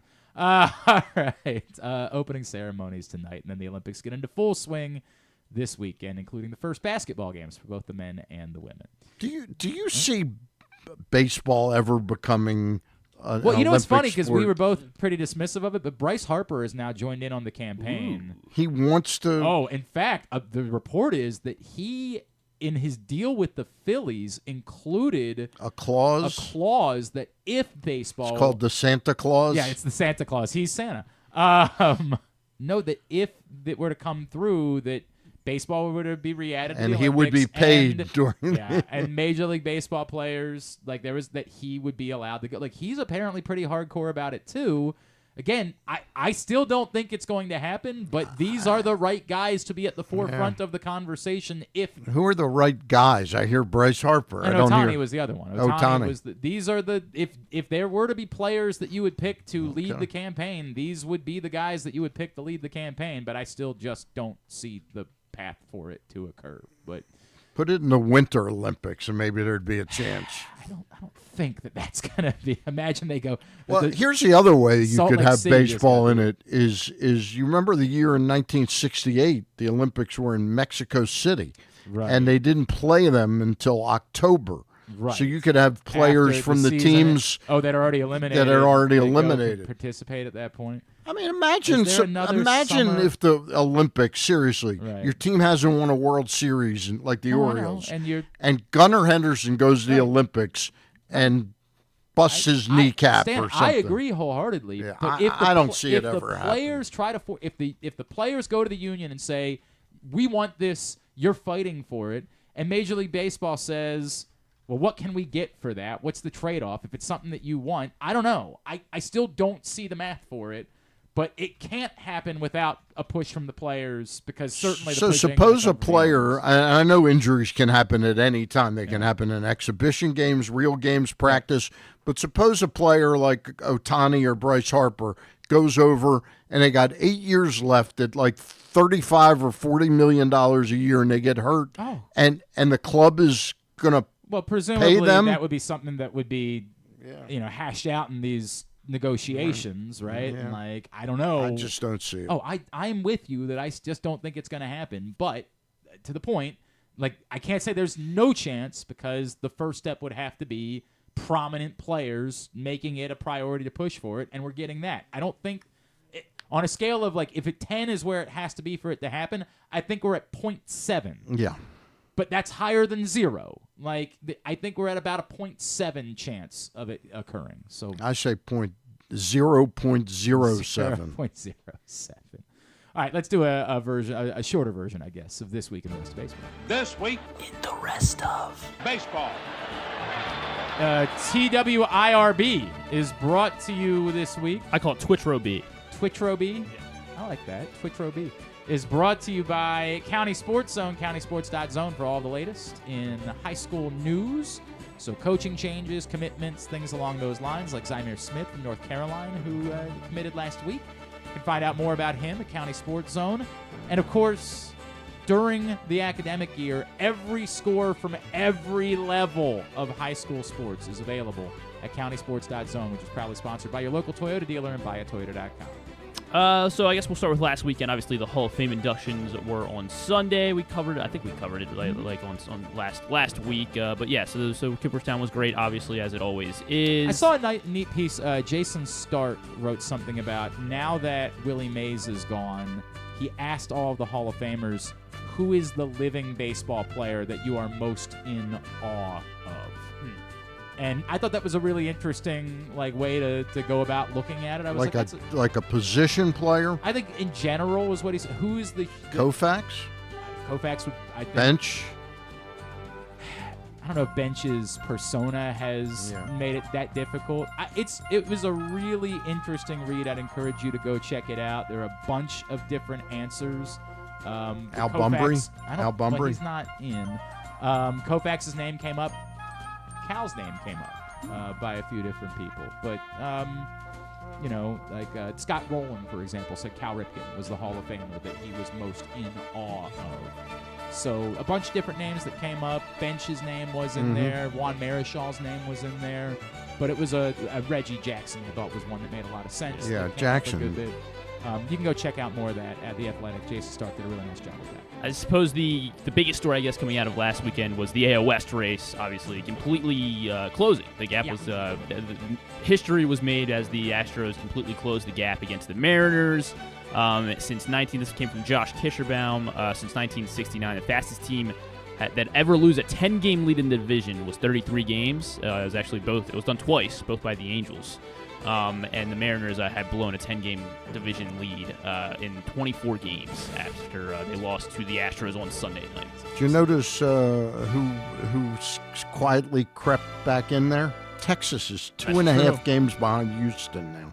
I was going to mention them. They are, they're right in it as well. They're going to be. If anybody was holding out hope that the Rangers were trading pitchers at the deadline, forget it. Yeah, and they're getting more because everyone's been hurt. They've had so many guys hurt. Josh Young is close to being back. Jacob DeGrom is close to getting back. They expect him back in August. The Rangers definitely are not going despite that being anywhere. the only team that the Orioles have won a series against in the last few weeks. OptaStats had this one just on the Astros real quick. They were the second team in MLB history to go from being 5 games under 500 and 10 or more games back from first place in their division in fewer than 25 games to go along with the Miracle Braves of 1914. Everybody, Stan, you remember the 1914 Atlanta Braves. Dylan Cease threw a no-hitter yesterday for the Padres, shutting down the Nationals right down in D.C. Could have been with the Orioles if Glenn Clark had gotten his way. Would have been nice. Corbin Burns has been quite good. He has. Nobody's angry about Corbin Burns. Obviously, just always quirky how no-hitters come about. The game was delayed for an hour and a half because of thunderstorms that didn't hit Baltimore really at all. Right. Yeah. It was very weird. It was overcast, but it was never It was and then he threw a career high 114 pitches to finish the no-hitter. It was his first no-hitter, if not for Ken Rosenthal pointed this out. If not for now a current teammate, it would have been his first no-hitter would have been his third. Right. On September 20 in September of 2022, while pitching for the White Sox, he had 8 2/3. Luis Arias. He broke it up. Yep. Luis Arias broke it up. Now, of course, his teammates. And that was cool. I saw a lot of images that apparently Arias gave him the ball afterwards. It was a pretty cool moment after the no-hitter yesterday. The other thing too, did I see that he only allowed 1 hit in his previous start? Yeah, he's been incredible. He's been on an unbelievable run. I think he's allowed 1 hit in each of his last. Hold on, maybe I should pull up exactly. I think we've all accepted that Johnny Vandermeer, that nobody's ever doing that again. We're never again going to see. I wouldn't say that. Really? I wouldn't say that. It just seems like Ronel Blanco came close. I know, but in an era where it's so difficult to even throw 2 consecutive. Oh, yeah, right. You're right. You're right. Yeah. I wasn't thinking about that. I was thinking just about the dominance. I think it's just very difficult anymore for a pitcher to throw that many 2 complete games in a row. Yeah. So that's why I've kind of made peace with the idea that I don't think it's ever going to happen again. 1 hit allowed in each of his 2 prior starts. It's unbelievable. Yeah, that's unbelievable. It did. 2 hits over 3 starts. And what did they get in that trade? They got Drew Thorpe, who's Yeah. pitching exceptionally well. Mm-hmm. But I can't remember one. They got Steve Wilson, a relief pitcher. Hang on. And I'm going to show the play from the game. Obviously, every no-hitter has, Samuel Zavala was the other big one. Okay. And Jairo Iriarte. Okay. So Jackson Merrill was a big part of the play for That was them. a great play. Yeah, it was a pop-up to short. Xander Bogaerts was going back. Or the pop-up, I guess, to shallow center. Bogaerts, was he playing second? He might have been playing second. I don't know. But he went back. He bobbled it. He was trying to catch it. And if anyone's watching on video, they just saw he flipped it. He kicked it up. And Jackson Merrill from center was right there. And secured it. Did you see the Cal Quantrill, getting into it with the Red Sox? With the yes. Oh, yeah, the thing. I don't know how we talk about this. this. I guess I shouldn't show the video because you can say you can show the video. You can read his lips very clearly. But yeah, Reese McGuire, weird guy. I was not familiar with the story until are you? I knew there was boy. a bench clearing brawl that didn't turn into a brawl or something. So Reese McGuire, catcher for the Red Sox. In 2020, when he was with the Blue Jays, he was arrested for doing something really weird. Really weird. Really weird. Really weird. Weird. This isn't for children. Reese McGuire was arrested because he was caught masturbating in his car in a parking lot of a mall. Just in the middle of the day. Is there anything wrong with that? By the way, after this came up, I found there's videos. Was he just so excited by being himself? I don't know. Or he was excited by malls? Yeah, I think that's what I watched the interrogation. Okay, so I knew nothing about the story because Reese McGuire was not really on anybody's radar 4 years ago. So when Cal Quantrill, as he's coming off the mound the other day, he gets the pop out. I think. Yells at him. He says you blanked off. In an effing parking lot. You dumb F. And I'm That's what precipitated. I'm like, when I saw that on Twitter, I said, "There's no way." This is the JD Vance, having sex with a couch thing. Somebody made it up, and now it's getting traction and the whole thing. And then I'm like, "Oh my God, this is real!" And it led me to the TMZ story from when it happened, and I actually watched the interrogation that the cops did of Reese McGuire sitting in the back of the cop car, and very clearly Reese McGuire thinking that he can maybe get the cops to make it go away because he's a baseball player. He's like, so does this have to mean that I go to jail? Does this have to? And they just keep, and what they're clearly trying to ask is, dude, do you have a perverted kink where you want children to watch you? Right. But they don't want to say it that directly. They're trying to ask him questions like, why would you do this? And all he's saying is I know it was stupid. Right, but why? Wild, Jack. Last thing. So is that what precipitated the fight? As he's coming off, he's jawing at him, and a lot of phrasing involved in this that I've heard before. It's the wildest thing. It is. Cal Quantrill? Yeah, he's available. That's true. That's a great point. I like him. Need some division matchups. All right, He tells it like it is. Yeah. Oh man, Mason Miller might not be dealt. He's on the IL, obviously, right before the trade deadline. Yeah. Because his left hand. He broke his left hand. Punching the desk or the wall or whatever. It's just a pinky. It's a pinky. He's got a fractured pinky. From hitting the side of the dugout or whatever. Out of frustration. You tape it to the other finger. Well, he's on the IL, so he can't pitch through it. Unfortunately, I don't know.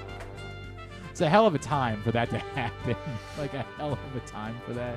I don't know what it actually means for whether or not he'll be dealt, but dude, what are you doing? Well, as long as he didn't do it masturbating in a parking lot of a mall, then we're good. You know what? That's exactly the way that they should. 5 words or less. As long as not masturbating at mall. Not Reese McGuiring it. Presumably, that's if I were his agent and I was trying to put spin on the story. It's exactly I go to Twitter and be like, yes, but think about all the ways he could have been hurt. Right. He could have hurt himself, and it's not that. Oh God, man. Yeah, the Reese McGuire story is a top 10 weird story. I can't believe I never I had no awareness of that story from when it happened in 2020. Boy, I never remembered hearing this. These guys, they really did a good job hushing that. And up. by the way, you think the pitchers don't study their opponents? Cal Quantrill had that ready to go, man. He had it ready to go. The coach is like, hey, here's his tendencies at the plate. And Cal's like, right, I want to know what his tendencies are. Off the plate, off the field, yeah. Oh, God, man, what a story. Oh, God. All right, thank you, Griffin. That was This Week in the Rest of Baseball, the abbreviated version. Let's continue to talk Orioles deadline. I know our next guest is someone who is in favor of them being bold in trying to go pursue Tarik Skubal. I don't know if it's going to happen, but let's talk a little bit more about it. You know this man from Yahoo Sports, from MLB Network, from Apple TV. He is MLB insider Russell Dorsey, and he's back with us now here on GCR. Russ Dorsey, always appreciate it, man. Thank you for spending a couple minutes with us. It's Glenn and Stan here in Baltimore. What's going on, guys? How we feeling? Well, I'm glad you didn't ask that question after the 9th inning yesterday, because I would have been feeling quite different, but thankfully they did pull that out. Russ, let's cover a few things. I saw you guys talking the other day about Tarik Skubal. And it seemed like there was, unanimous from you and Laura and Xavier and everybody on the show. Like, this makes sense. The Orioles should be doing this. And a lot of people think they should be doing it up to the cost of even Jackson Holiday. And that's where a lot of us back here are like, whoa, okay, let you cook, but boy, that's tough. I don't know about that one. Why does it seem like Tarik Skubal is such a fit and the Orioles should be willing to be inclined to pay big to try to go get him? Well, I think to me, and this isn't Orioles exclusive, but when you have an opportunity to acquire somebody the caliber of Tarik Skubal, the guy is going to finish as the AL Cy Young winner, at the end of the season, and then have 2 years of club control after it, those opportunities to acquire a talent like that at that price point don't come around every so often. So you got to be able to strike when you have those opportunities. And I think for the Orioles, you've done everything that you were supposed to do, right? You were able to build this farm system, develop players into stars, and now you have a real opportunity to acquire one of the best pitchers in baseball. And I think for me, it's even more of a need now after you lose Kyle Bradish and John Means and Wells. And so the need is also there besides having a player like that on the market. I think the thing for me, talking to people around the game for the last couple of days, is I don't know how aggressive the Tigers even are in moving Skubal. I think that's something that I've started to hear over the last couple of days is people aren't really sure that the Tigers even want to move him, but would be listening if the blockbuster deal happened. So I think when you have an opportunity, I think it's worth a shot. But at the same time, it takes two to tango, and you need that dance partner. Russell, I just have to ask you, because that's exactly how I was thinking of it. If they were to trade him, despite what the package is, if it didn't include some type of pitching coming back, I mean, with the failure of Mize and Manning, who would start games there? To me, they've got the perfect pairing with Skubal and Jackson Jobe next year to surround them with some more better players to make a run themselves. Absolutely. And when the reports first started to come out of the Tigers moving Skubal, I had that same thought. Like, the Tigers aren't that far away. No, they've disappointed over the last couple of years from where we thought they would be in the AL Central. That is not the strongest division in baseball. Even though Cleveland, the Royals, and the Twins are proving that wrong this year, the Tigers were supposed to be a lot better than they were. And so then you have the regime change with Scott Harris and Jeff Greenberg coming in to run that team. And you say, okay, there are not many guys that you can say are a legitimate top 5 pitcher in baseball. That's what Tarik Skubal is right now. Yep. And so to move him, you're definitely saying, all right, we're taking a step back as an organization and trying to build this thing back up. Like, if you move Skubal, it's not some quick fix. You're saying, yeah, we're going to start over. So I'm with you. Like, when you make a move like that, that signals that you're going in a different direction. And where the Tigers are with some of the players they have, the pitchers that you talked about, but also like Riley Green is a star. Right. And you have some minor leaguers, in AAA, and they brought up some guys, Colt Keith, that have played really well. And the one thing I know about the Tigers they are one of the teams that is willing to spend money when they have a team that can compete. Russell Dorsey with us here on GCR. Russell, I want to go because I read your piece today at Yahoo and your update and what you're hearing about the deadline. I want to talk about both the White Sox pitchers if we could. The little bit of reporting that I've done, I know the Orioles have been in on Crochet conversations, but Stan and I were talking about it earlier and reading what you wrote. It seems like the things that have happened now with the contract demands, does it look more and more like maybe Crochet doesn't get dealt at all, and particularly if that's the case. But either way, is the market been driven up to, like, we've all kind of said, hey, Eric Fetty's the guy you go get at the right price, but is the right price now maybe higher than we thought it was for Eric Fetty? Well, from my story and the reporting I've done over the last couple of days, yes, would be the answer. The short answer to that is that a lot of teams are looking at Eric Fetty, and you look what he's done, a 2.98 ERA this year after coming over from Korea where he dominated. And I think the part that is really important when thinking about Eric Fetty is he has a sub-3 ERA for a really bad baseball team, right? And that's not easy to do, to be able to dominate despite the fact that you're not going to get run support and your teams aren't going to, your team isn't going to win a lot of ball games. And that's been the case for the White Sox. And the fact that there are 10 teams, playoff contenders, even teams aren't on the outside looking in who could make a push into, that wild card race, looking at Eric Fetty, I think that shows that, okay, people are starting to pivot if you can't get Skubal or you can't get Crochet because of the contract demands and the fact that I don't know if people are sure he's going to be able to even pitch in October if he doesn't have that contract. So I think teams are starting to say, all right, we'll call your bluff, Crochet, and move to somebody else. But I also think the reality is you have a guy in Crochet that has never pitched this much. And while he is one of the most dominant starters in the American League right now, he's leading the AL in strikeouts, you got to protect the guy, right? And he's clearly saying, I want to protect myself. And if I do go to these places, these innings that I've never gone to try to help you get into the postseason, I want the guarantee that I will have security if something goes wrong. Has he complicated the situation of them trading him now by demanding contract extension talks? I definitely think it's made the situation a lot harder for the White Sox in terms of moving him, because I think the reason that I would say it's probably 50-50 that he gets moved, maybe closer to 60-40 that he doesn't get moved, is because you're in the middle of the season and there are only so many teams that want to allocate that type of money at this point in the year. You're probably better served if you're the White Sox, especially if you're probably going to get the same or better return, let's say at the winter meetings, than you get right now, because you'll have more suitors, more teams involved, more teams aware of what their price point and their budgets and payrolls are going to be.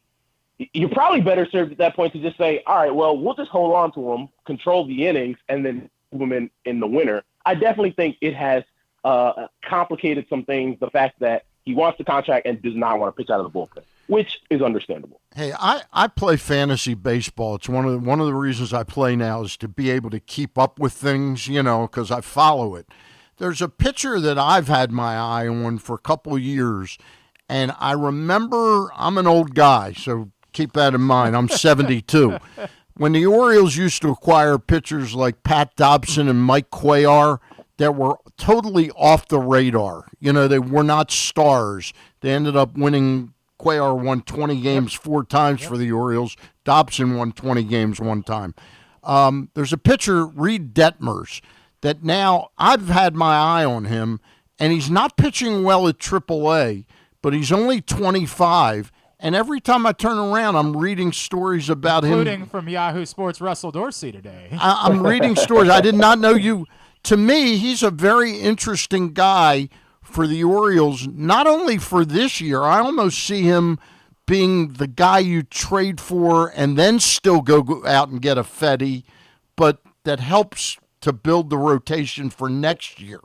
Why are teams so interested in Detmers? Is it his age, velocity still, and controlling years?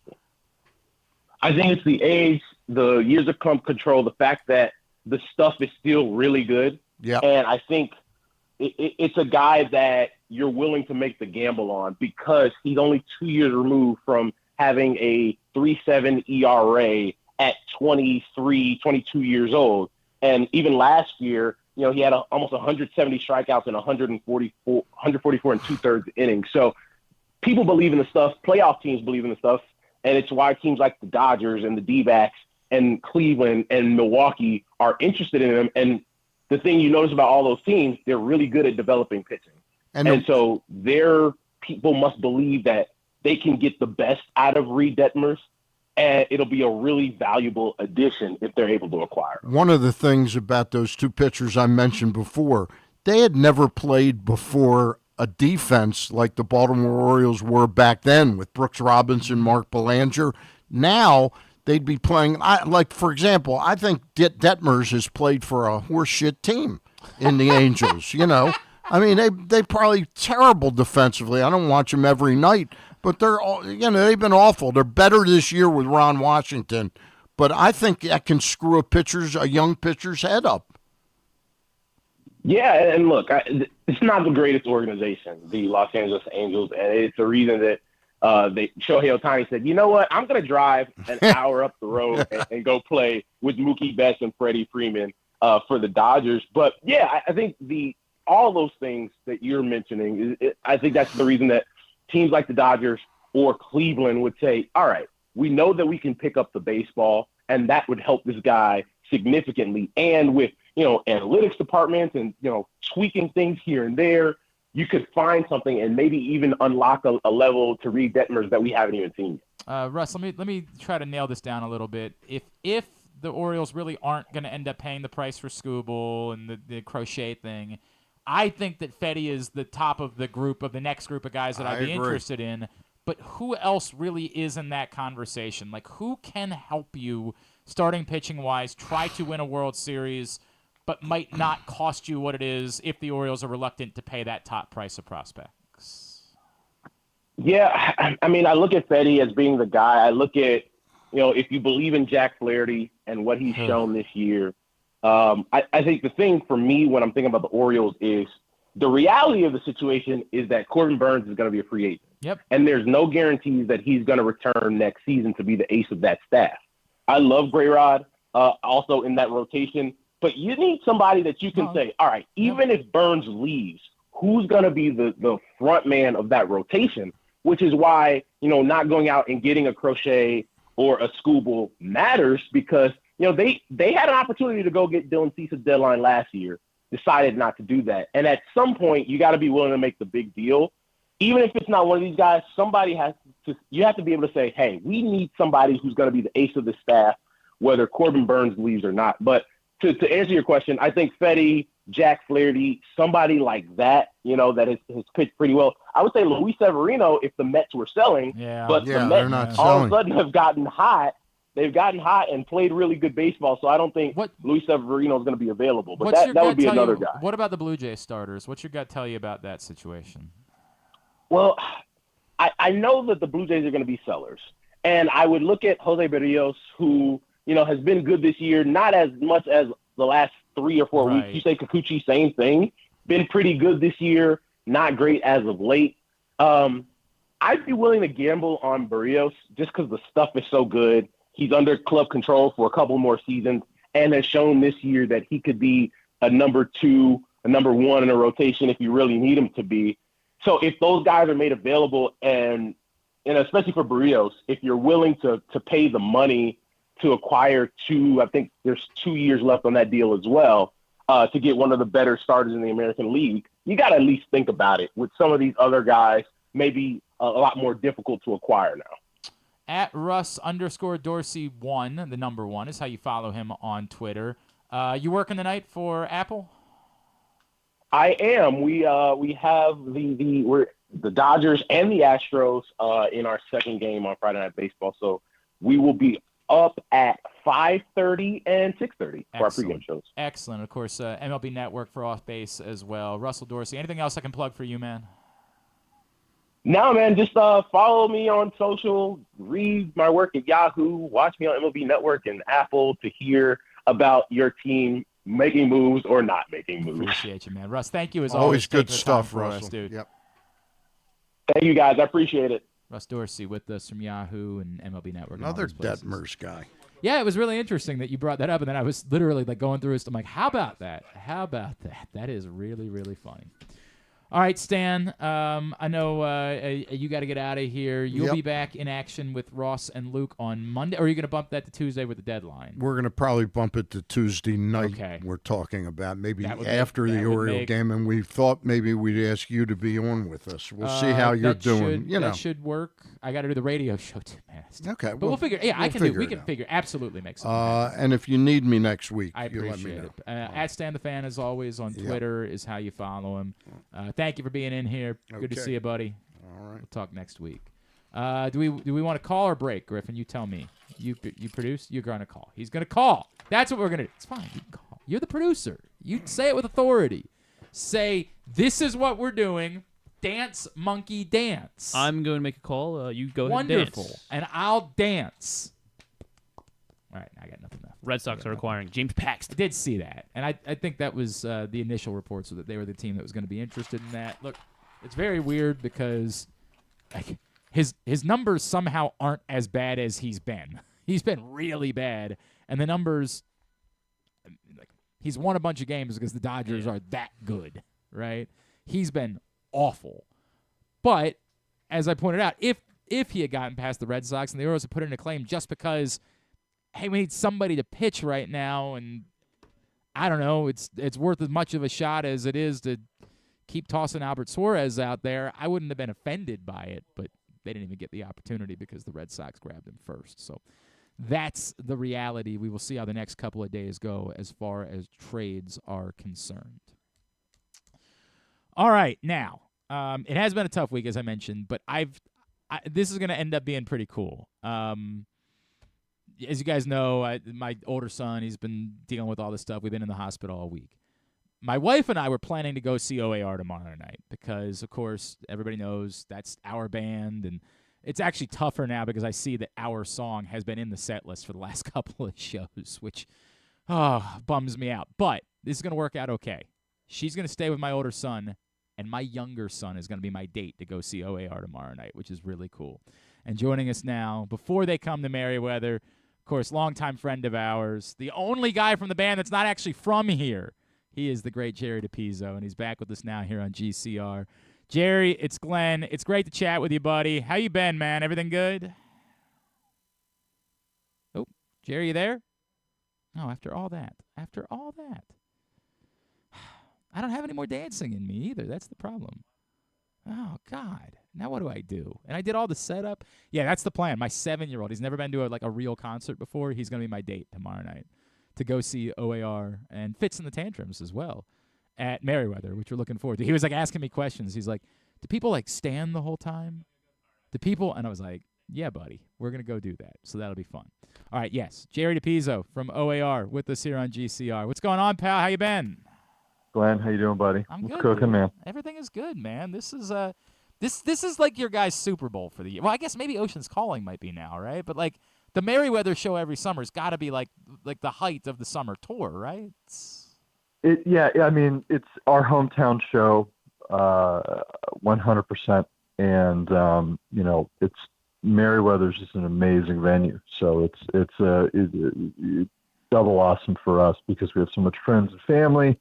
Everybody that we've known so long has been with us for such a long time, and just Merriweather's fantastic. They're the gold standard of team and venue. I also feel like, and tell me if I'm wrong, but I've been to a lot of the corporate amphitheater places over the years, and I genuinely feel I worry that when I say this, it's like somebody says that your baseball team stadium is the best stadium because it's the one you go to, right? You just feel that way. I genuinely love going to a show at Merriweather in a way that I don't share the feeling about, with all due respect, the corporate place in Northern Virginia, or I just love that place, that atmosphere, all of it. Is that a thought that's shared by artists? I mean, there's only one Merriweather. Yeah. And I think that's what I always look for, is to try to find venues and experiences for our audience that I think are just great experiences. And Merriweather is one of those places that just being there ups the energy of the audience and in the room. Red Rocks, another thing like that. We have a chance to play and stuff. Like, people are just psyched to be at Red Rocks, and it's the folks take the time and the care and the TLC to make sure that venue's like I said, it's the gold standard of amphitheaters out there in the country. Oh, dude, and we're blessed to play it for, like, I don't know, this is probably our 14th or 15th. It might even be more than that. Do you remember like the first one? Like, do you remember? And was that like a line of demarcation? So I say that I think you and I have talked before. My buddy Zach is in the band All Time Low, right? And they're from here, and they've had a lot of success, but they're headlining Merriweather for the first time this summer. And like, when we were talking about it, he was really kind of losing his mind. Like, dude, we're playing, and they played everywhere. They played the O2. They played all these mass arena shows. But it was such a big deal to headline Merriweather for the first time. And I know you didn't grow up here, but because you spent so much time with the guy, like, did you feel some of that the first time you guys headlined Merriweather? Yeah, in the sense that those folks that run Merriweather have been with us for a long time before we even had the opportunity to play it. Yeah, 930 and all that. Yeah. Yeah, we spent years and years and years playing the 930 Club and working our way up to it, and they've been great partners the entire way. So we're we're grateful to have the team we have in our hometown. All right, so like it's funny because I feel like whenever you have an interview with an athlete when they're coming up, and like when they break through in their first couple of years, there's a lot of ground to cover. But then you get 12 years in and you're like, so you're still doing it, right? Like, it gets to that point. How do you guys keep it from feeling stale? Like, walk me through, because I have been going to OAR show. I was trying to do this math, by the way, bro. Like, I've been going to see you guys for decades now. How do you guys continue to do this and go into every year and every summer and say, we want to keep doing it in different ways? Like, how do you prevent there from being this feeling of like, I don't need to go see OAR, I saw them last summer? Well, first, we have the opportunity to do so.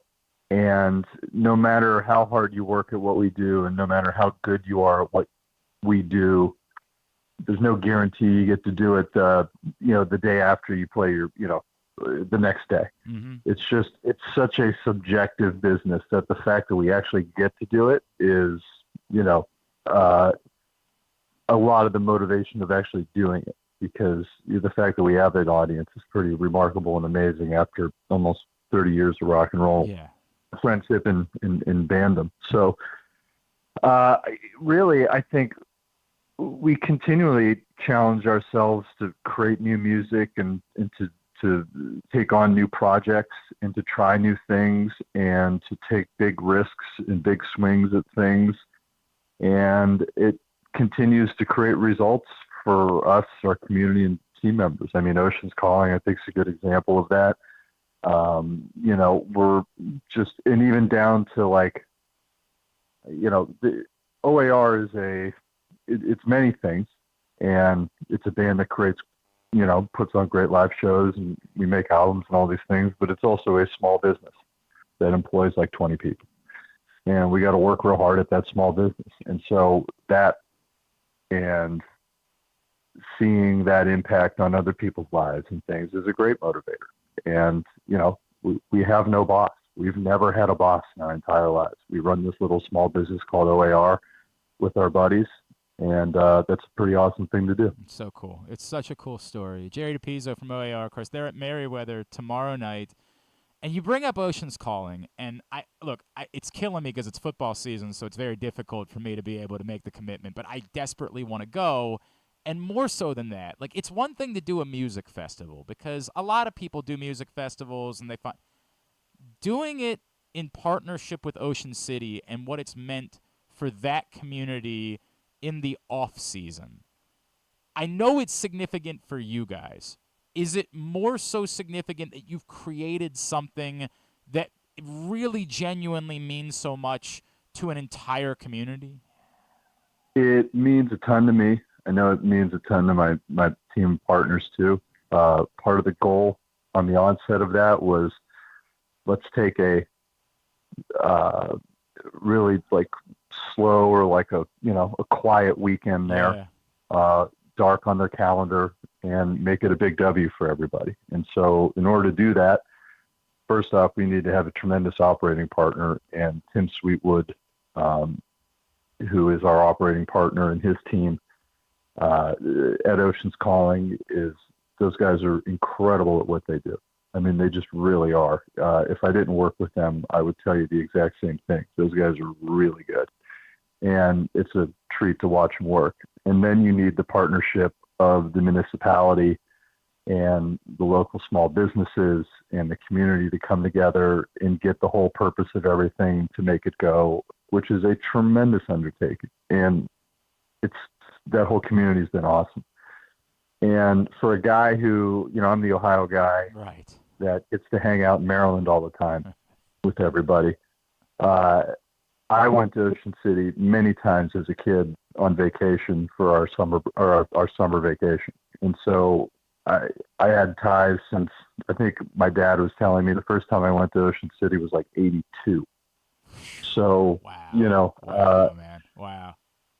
It was a real treat for us to like be able to go and understand that like, not only is this a really great thing for the Maryland and the Ocean City community to try to go and do something like this,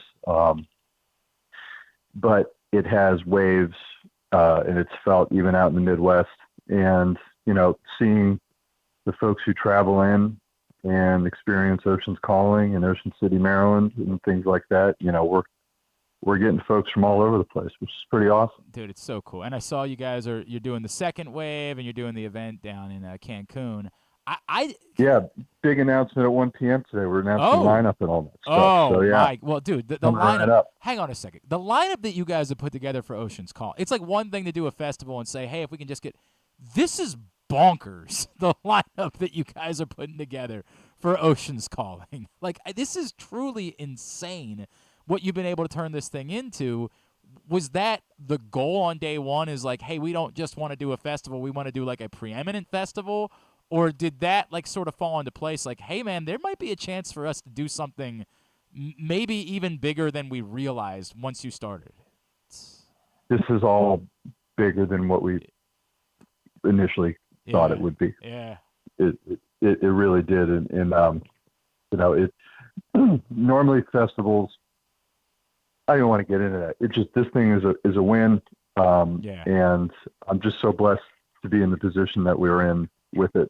Not only for it to have the success that it's had, even despite some of the adversity with weather and things like that in the past, but to be able to do it with the folks that we do it with Sweetwood in the town of Ocean City and their representative and their small businesses and their community, everybody's awesome, and it's been great to work with. All right, so what else are you into, man? Like, besides being, businessman, running the business of OAR, and, being Jerry from OAR, playing the sax, playing the guitar, doing what else is in your, like, what going on in your life these days?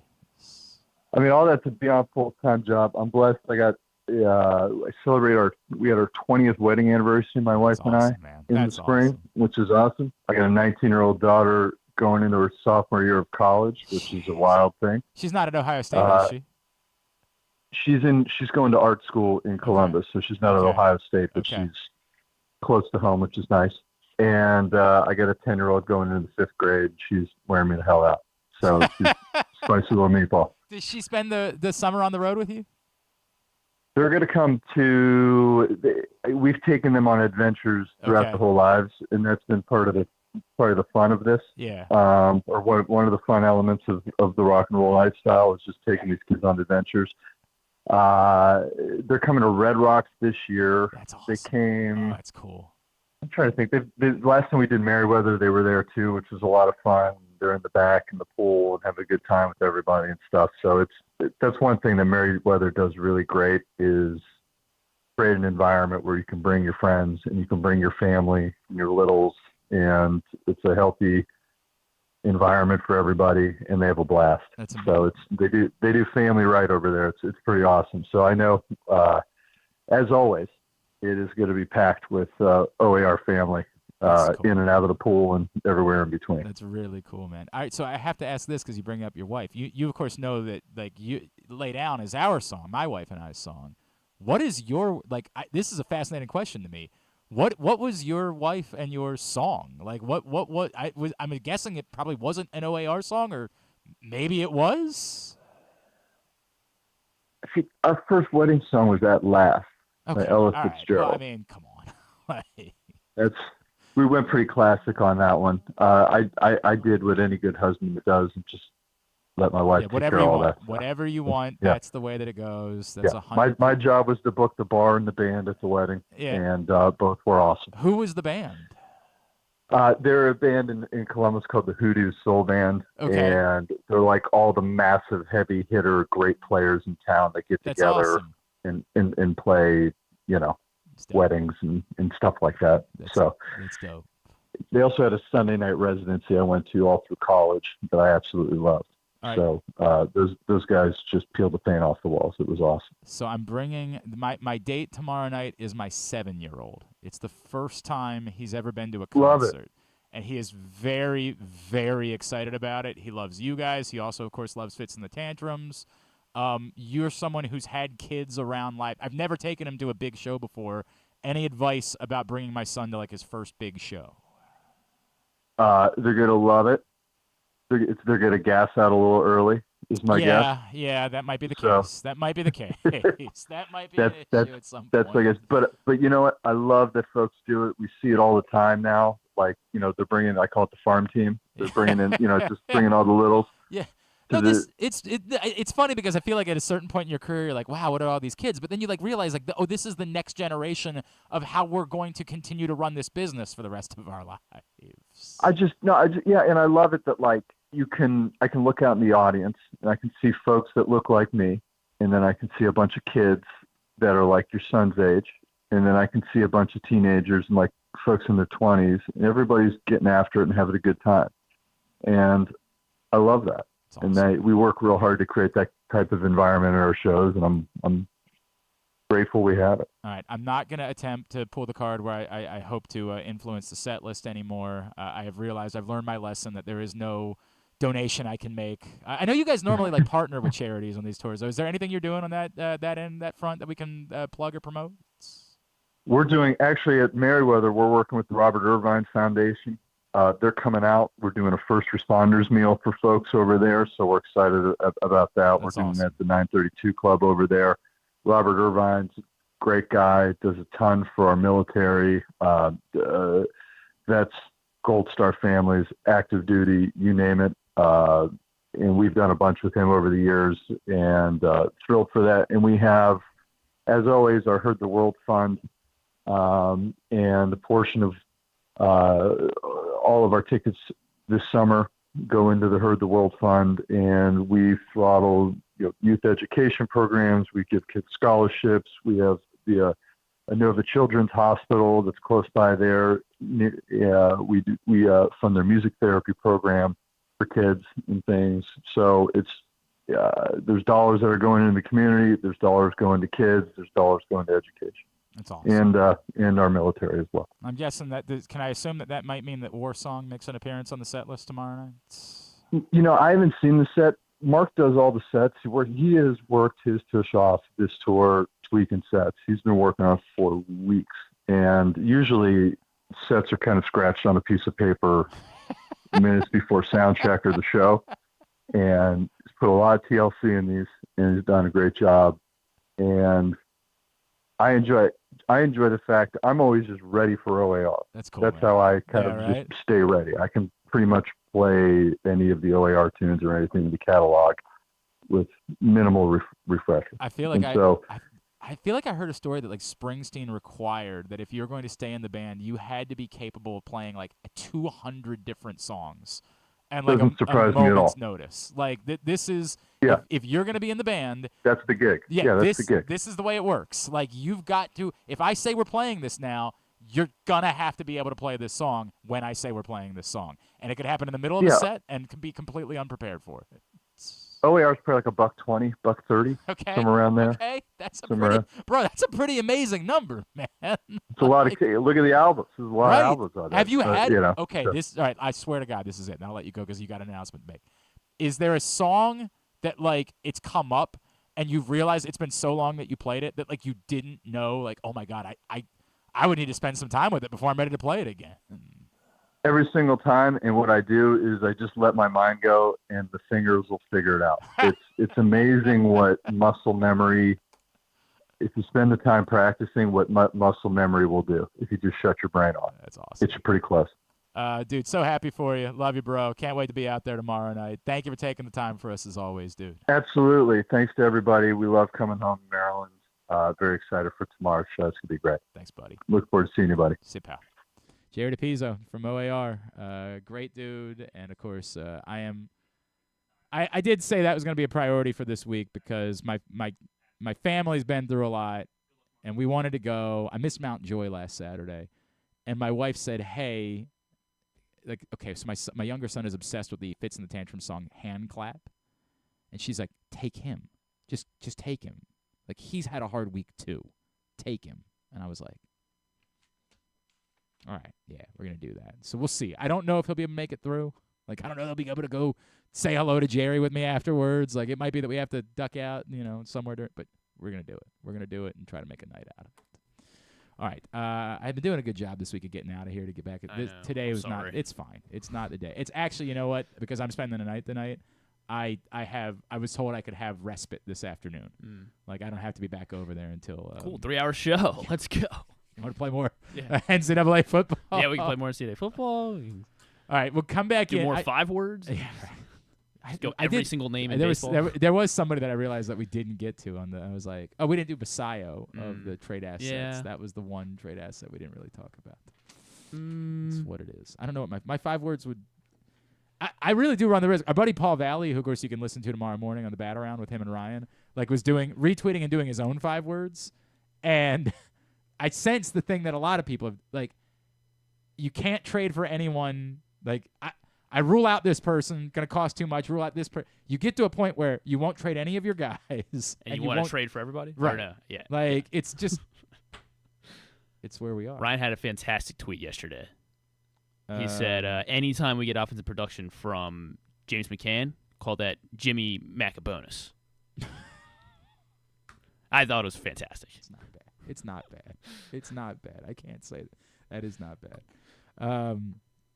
Brian Powell said, when Matt Cameron joined Pearl Jam, he had to learn 150 songs. 150 songs, yeah. It's crazy. I don't remember exactly what the number was, but, like, Springsteen has a rule. Because the Springsteen bit is he legitimately will get to a part of the show where he'll just, like, people will hold up signs and ask him to play songs. So there will be songs that will not be on the playlist or on the set list every night. And so his rule is you got to be prepared. And, like, it's not just Springsteen songs. You could hold up a sign with, like, any, like, classic rock and roll song or classic, like, soul, like, and, like, he might say, yeah, we'll play that tonight. And so you got to be, like, ready to go to play something like 200 to 300 songs at any. It's crazy, man. And he switches the set list all the time. So it's nuts, like, being in that type of band. All right, come back in. Get a tidbit, get tubular, and wind things down for the week here on GCR. Frederick Keys baseball is back. With 30 more home games beginning on July 2nd, the Keys are excited to welcome you back to Nimio Field at Harry Grove Stadium. We want to see you there.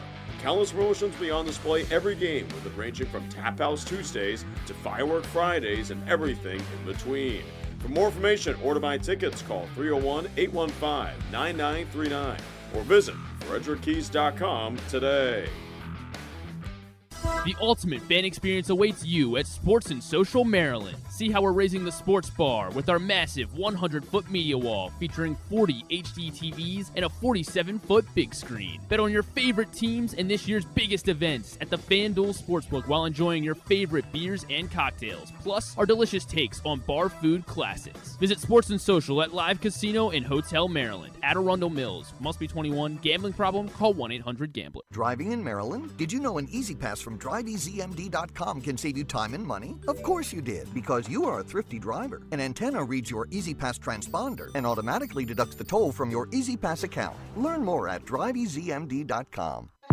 Hagerstown, Maryland. a snapshot of American history that dates back centuries. Today, the roots of the city expand with another historical moment, the grand opening of Meredith Park, Hagerstown's new event stadium and home to the Atlantic League Flying Boxcars. Experience the energy, culture, and adventure. Plan your getaway today at America's newest and most innovative ballpark. You're welcome in Hagerstown, Maryland. Visit Hagerstown.com.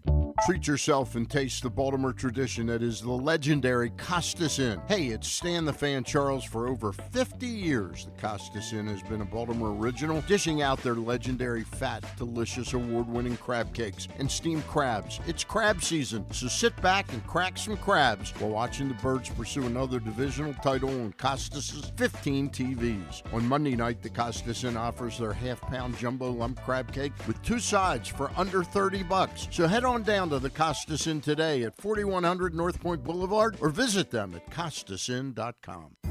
There he is, Agent 00 Chicken. Nothing can keep him from Royal Farms Chicken Palooza. Because right now, he can get a 3-piece world-famous chicken box for just $8 with a portion of each sale donated to a local charity. Plus, register to win world-famous chicken for a year. Come to Royal Farms Chicken Palooza. It's a real thriller, but it's only for a limited time. Real fresh, real fast. Royal Farms. The Toyota Tacoma comes in a range of models and trim lines, so you can choose the perfect Tacoma to reflect your unique personality and driving habits. Check out buyatoyota.com for deals on new Tacomas from your local Toyota dealer today. Gambling can be a fun and entertaining experience, but there are risks involved. If you're planning on betting on the game at the casino or on your phone or computer, know your limit, stay within it. Set a budget and a time to stop. Remember, gambling isn't a financial solution, and it doesn't mix well with alcohol or drugs. Know the risks and have a plan before you begin gambling. For free and confidential services, call 1-800-GAMBLER 24/7 or go to helpmygamblingproblem.org.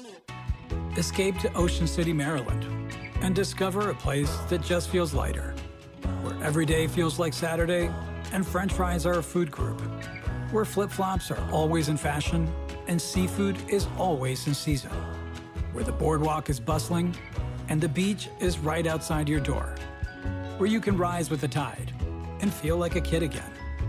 Ocean City, Maryland, somewhere to smile about. Book your trip at OCOcean.com. Coming back in here with Glenn and the other guy, Garrett, whatever his name is. You know who they are. Every time this happens all the time where something comes up and then we just move on for it and forget about it. Thank you to Daniel Pitts letting us know that the competitive balance pick that was acquired in the Tanner Scott Cole Sulser deal ended up being used for Judd Fabian. So that is not nothing.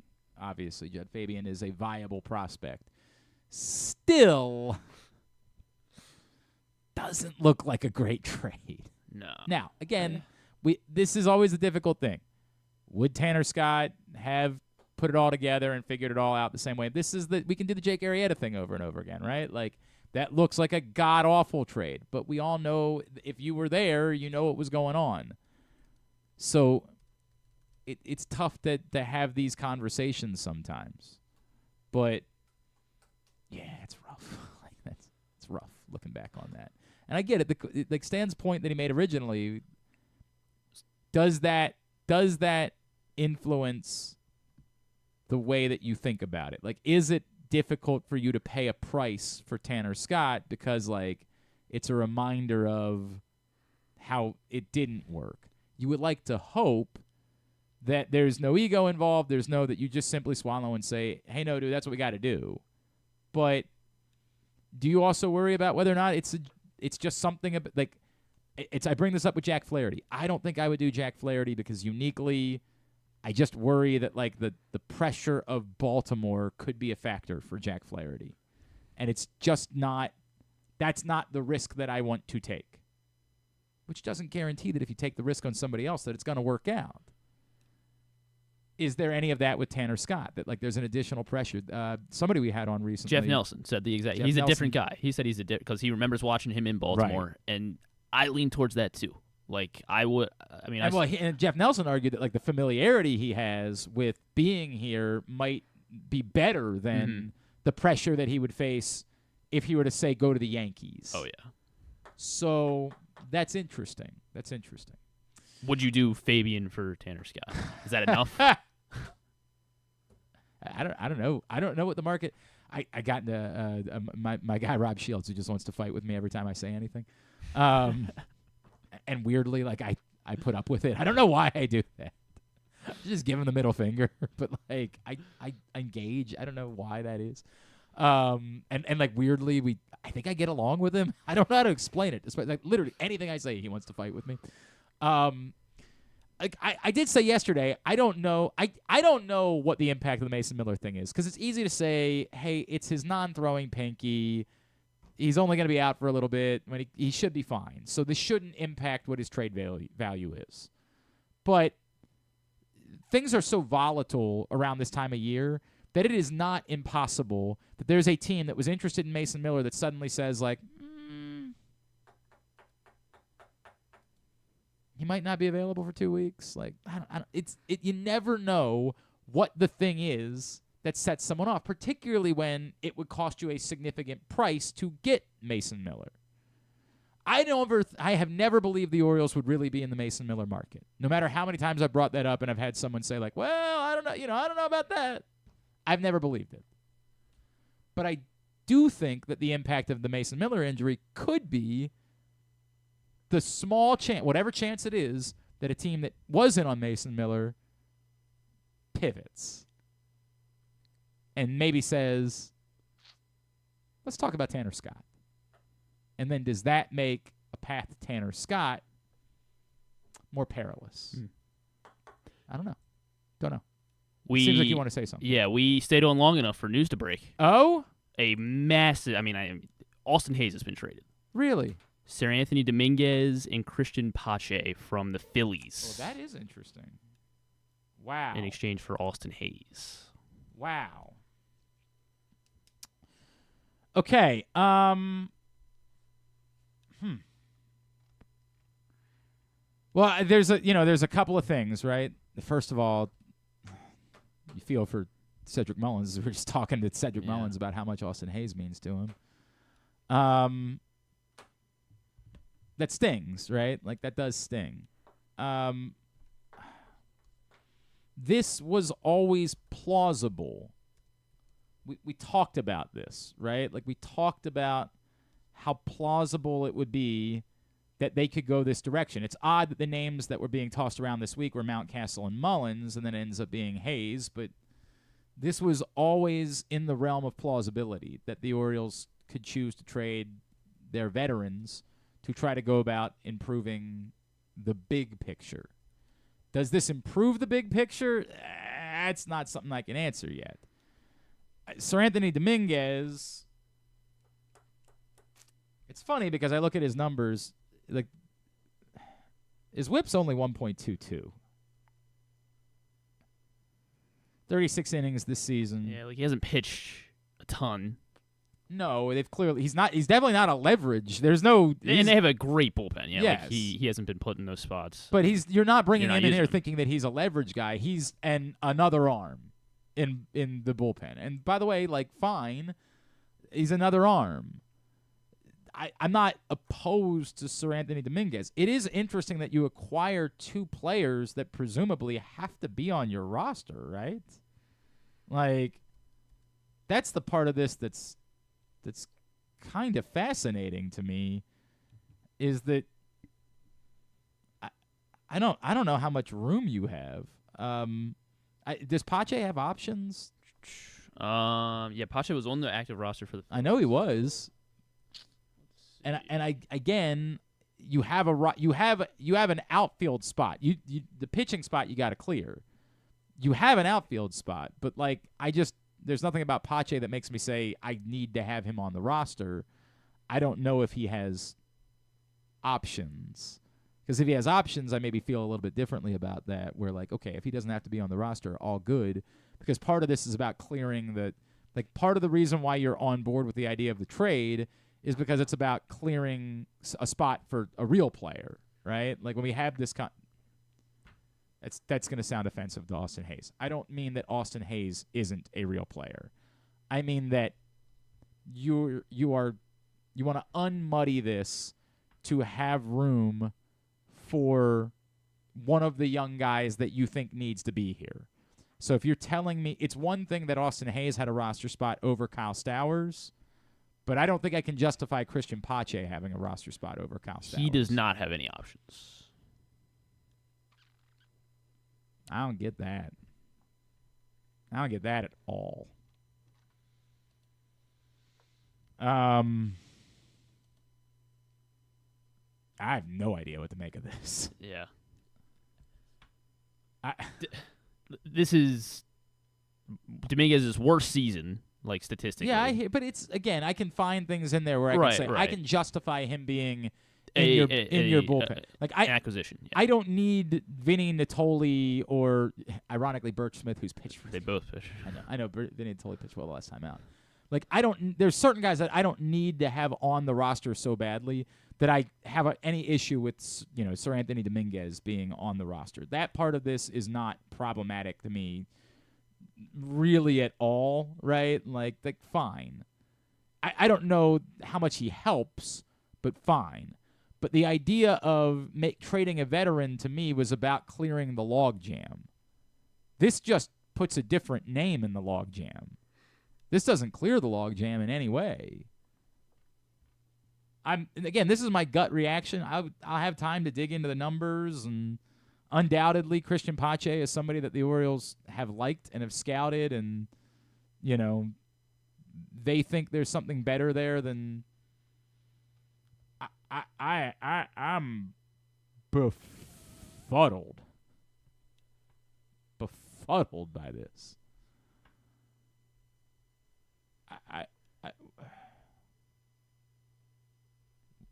What? Like, what? What am I missing? Is there something that you know that I'm missing? Is Twitter saying anything? I'm still trying to find something. I saw RD tweeted could this mean something about Cedric? That they also that's why you go get Pache. You need Pache in exchange. But you're not playing Pache over Colton Cowser. No. But just to have a depth center fielder, I guess. Yeah, I mean, somebody else has to be physically capable of playing center field if you're moving your center fielder. I guess that part is true, but that's a reach to me for. All right, I guess that's the fair thing to say is, hey, let's wait and see how everything plays out, and then we react to it at that point. I guess on alone. I don't get this at all. I mean, at all. Like, even a little bit. It is a really befuddling return for other than to say we basically just gave away, Austin Hayes, and we kind of don't care if these guys are on the team a month from now. Like, we just took something. We decided we were moving Austin Hayes. We moved Austin Hayes. That's the way that's what this was just us getting rid of Austin Hayes.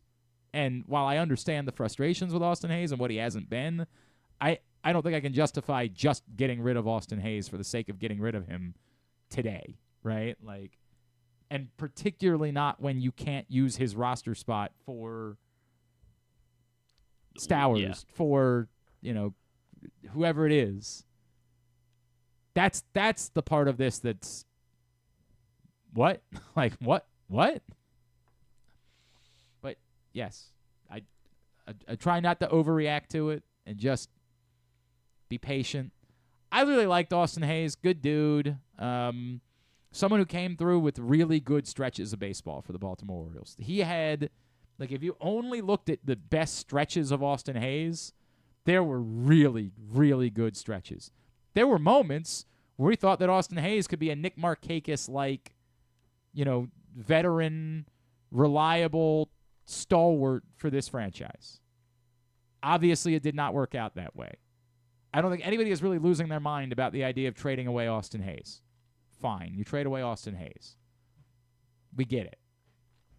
But it's hard to see the thought process at the moment of acquiring two meh veterans. And again, this is where somebody would say, well, do you try it unless They are so confident. There's something about Christian Pache that we don't. I'm sorry. We'll let.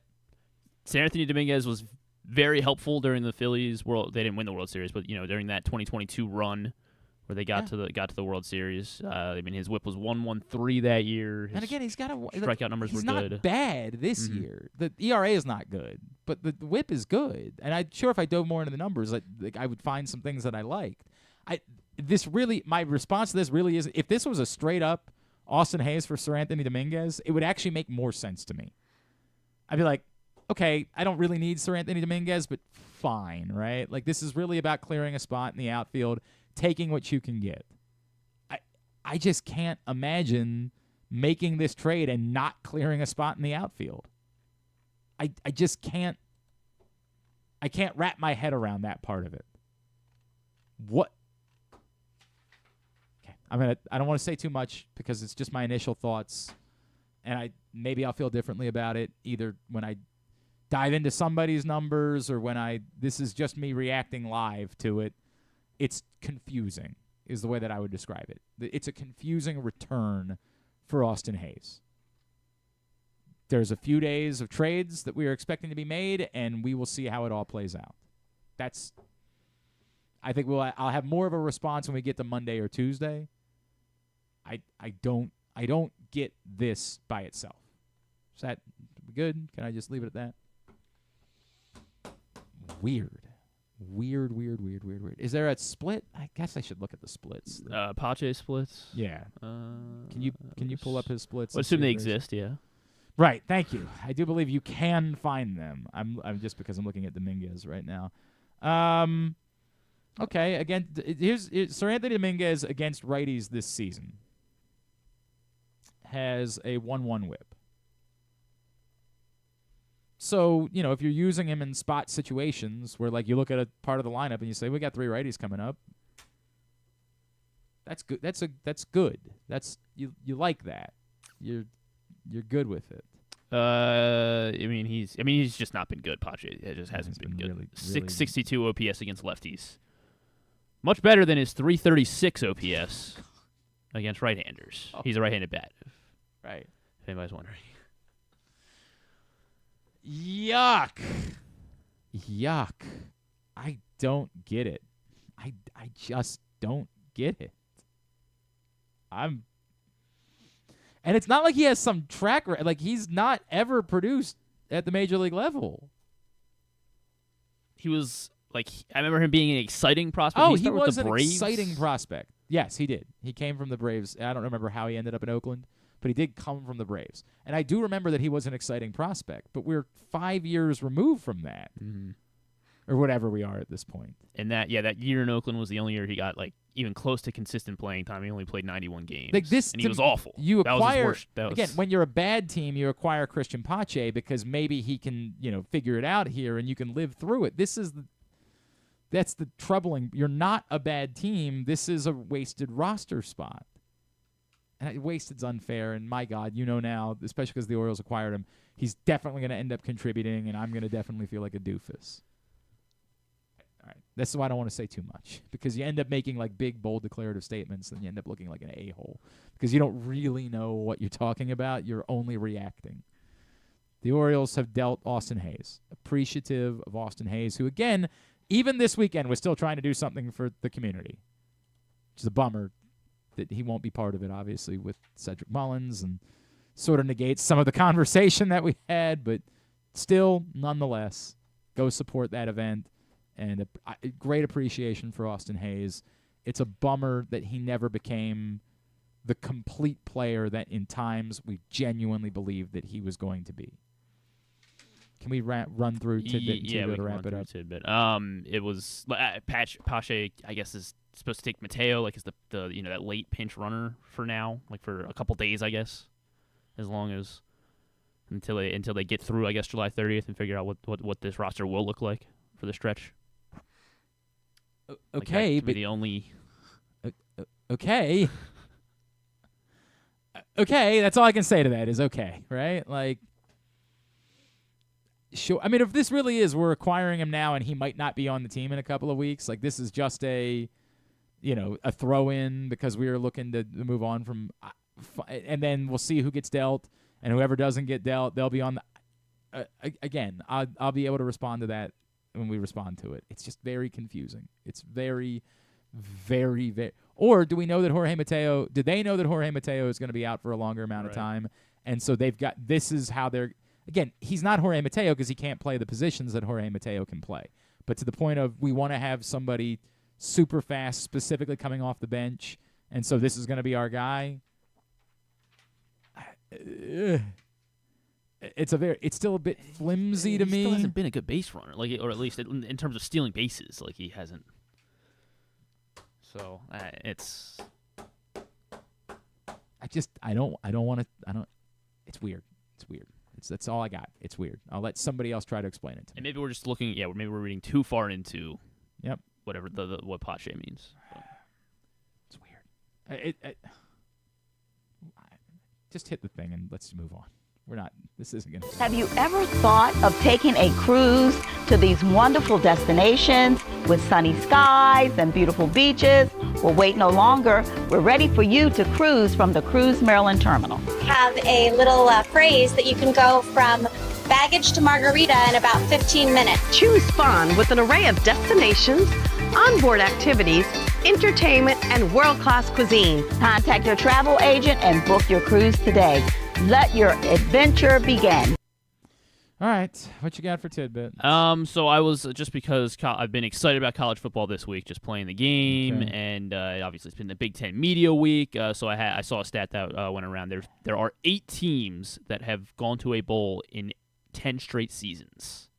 8 teams have gone to a bowl game in 10 straight seasons. Mm-hmm. Alabama, of course.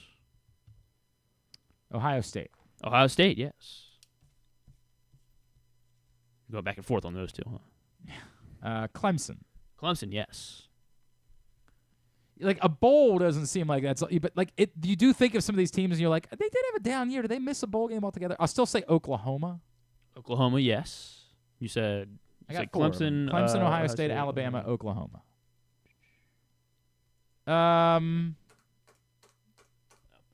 Oregon.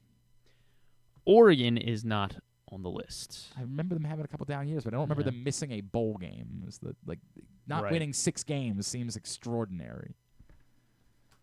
That's when I'm struggling with some of these other teams. I think LSU missed a bowl game when they fired what's his face, right? After Ed Orgeron. That season? correct. Yeah, they are not on the list. That's what I thought. And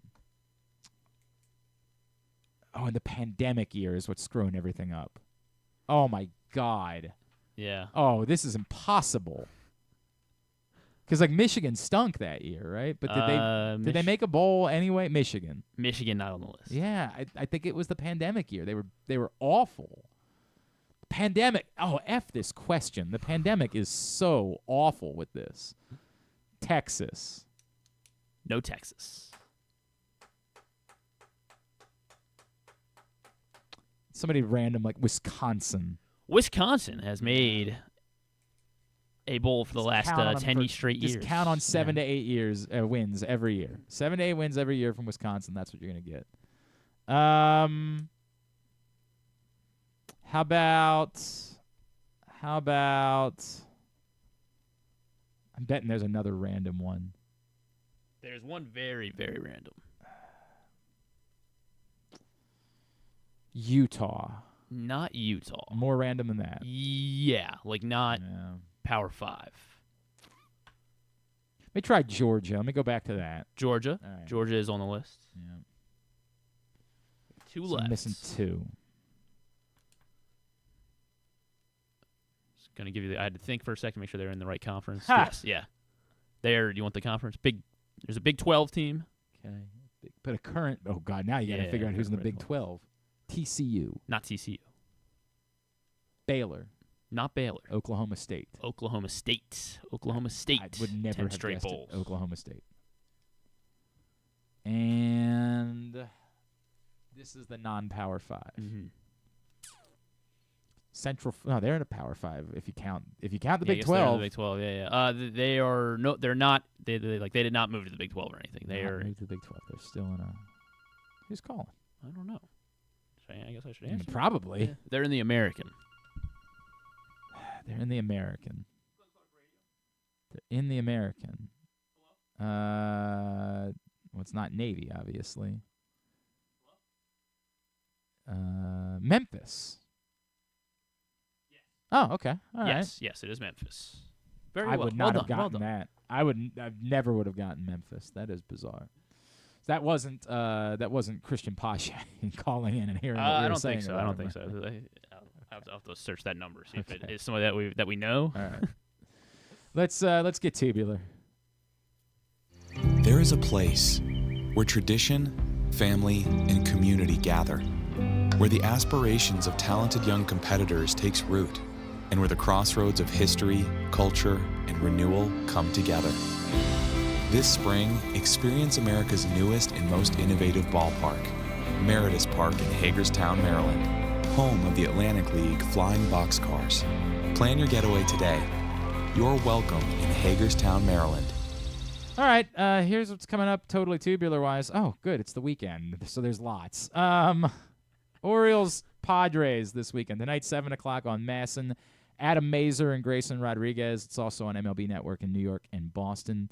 Tomorrow, Masson and Fox Sports 1 at 4:05 for Michael King and Dean Kramer. Sunday, the Orioles have not announced the starter. I think it's going to be Albert. We would assume it's Albert Suarez, but they have not announced it. Is it okay? Everything all right over there? No, just Albert Suarez starting the game. It's tough. I thought you figured out who had called, and you were like, "Oh, this is a problem." No, it's not a problem. Okay. I did figure out who called, but it's not a problem. All right. It was very weird. It's like, all right, that's a Sunday 1:35. Maybe Albert Suarez, or maybe not. They haven't announced Eric it. Fetty. Could be against Randy Vasquez for the Padres.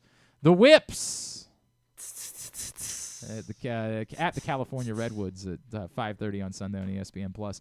And then it's the Olympics. Opening ceremony this afternoon at 1:30. They'll re-air it, of course, tonight on NBC and pretend like it's live.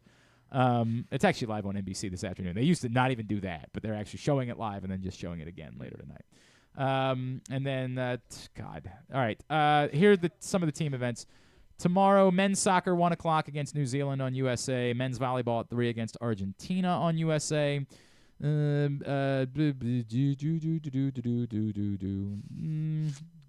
right. That's women's field hockey against Argentina at 1:30 on CNBC tomorrow. On Sunday. How about some field hockey against Spain? That's actually first thing Monday morning. That's 7 a.m. Never mind. Take it back. Women's soccer. The U.S. women's national team plays Germany at 2:45 on Sunday. That's on USA. And that's the men's basketball. Sunday at 11:15 a.m. on NBC against Serbia. But all of those team events are highlighted on GlennClarkRadio.com if you want to check them out. Apparently the tennis is entirely on Peacock. It's just some of the biggest stars at the Olympics.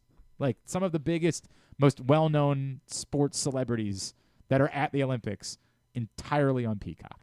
Very weird.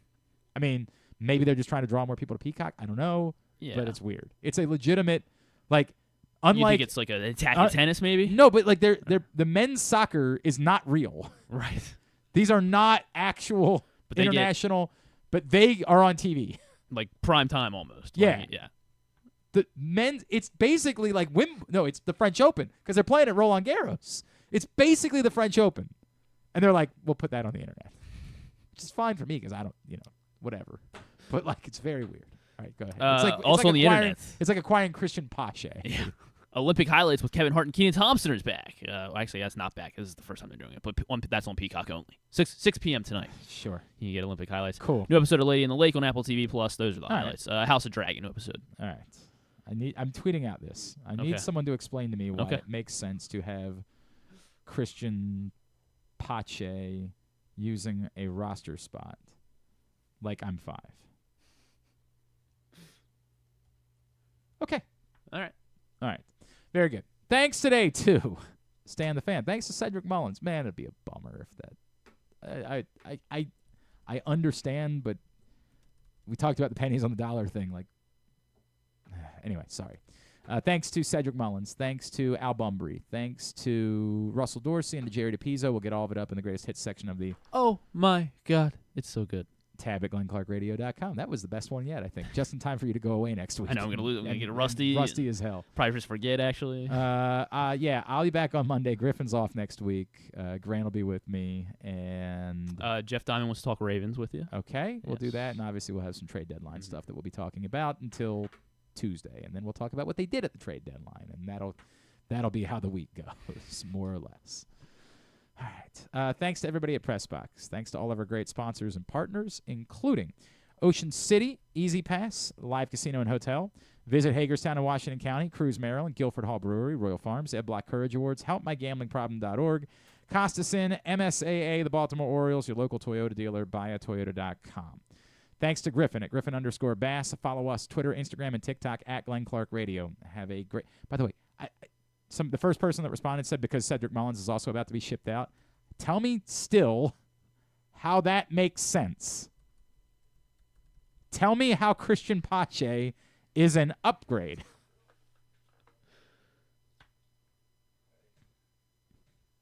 Have a great weekend. I'm sorry. Go Birds. Go Team USA. Duke sucks.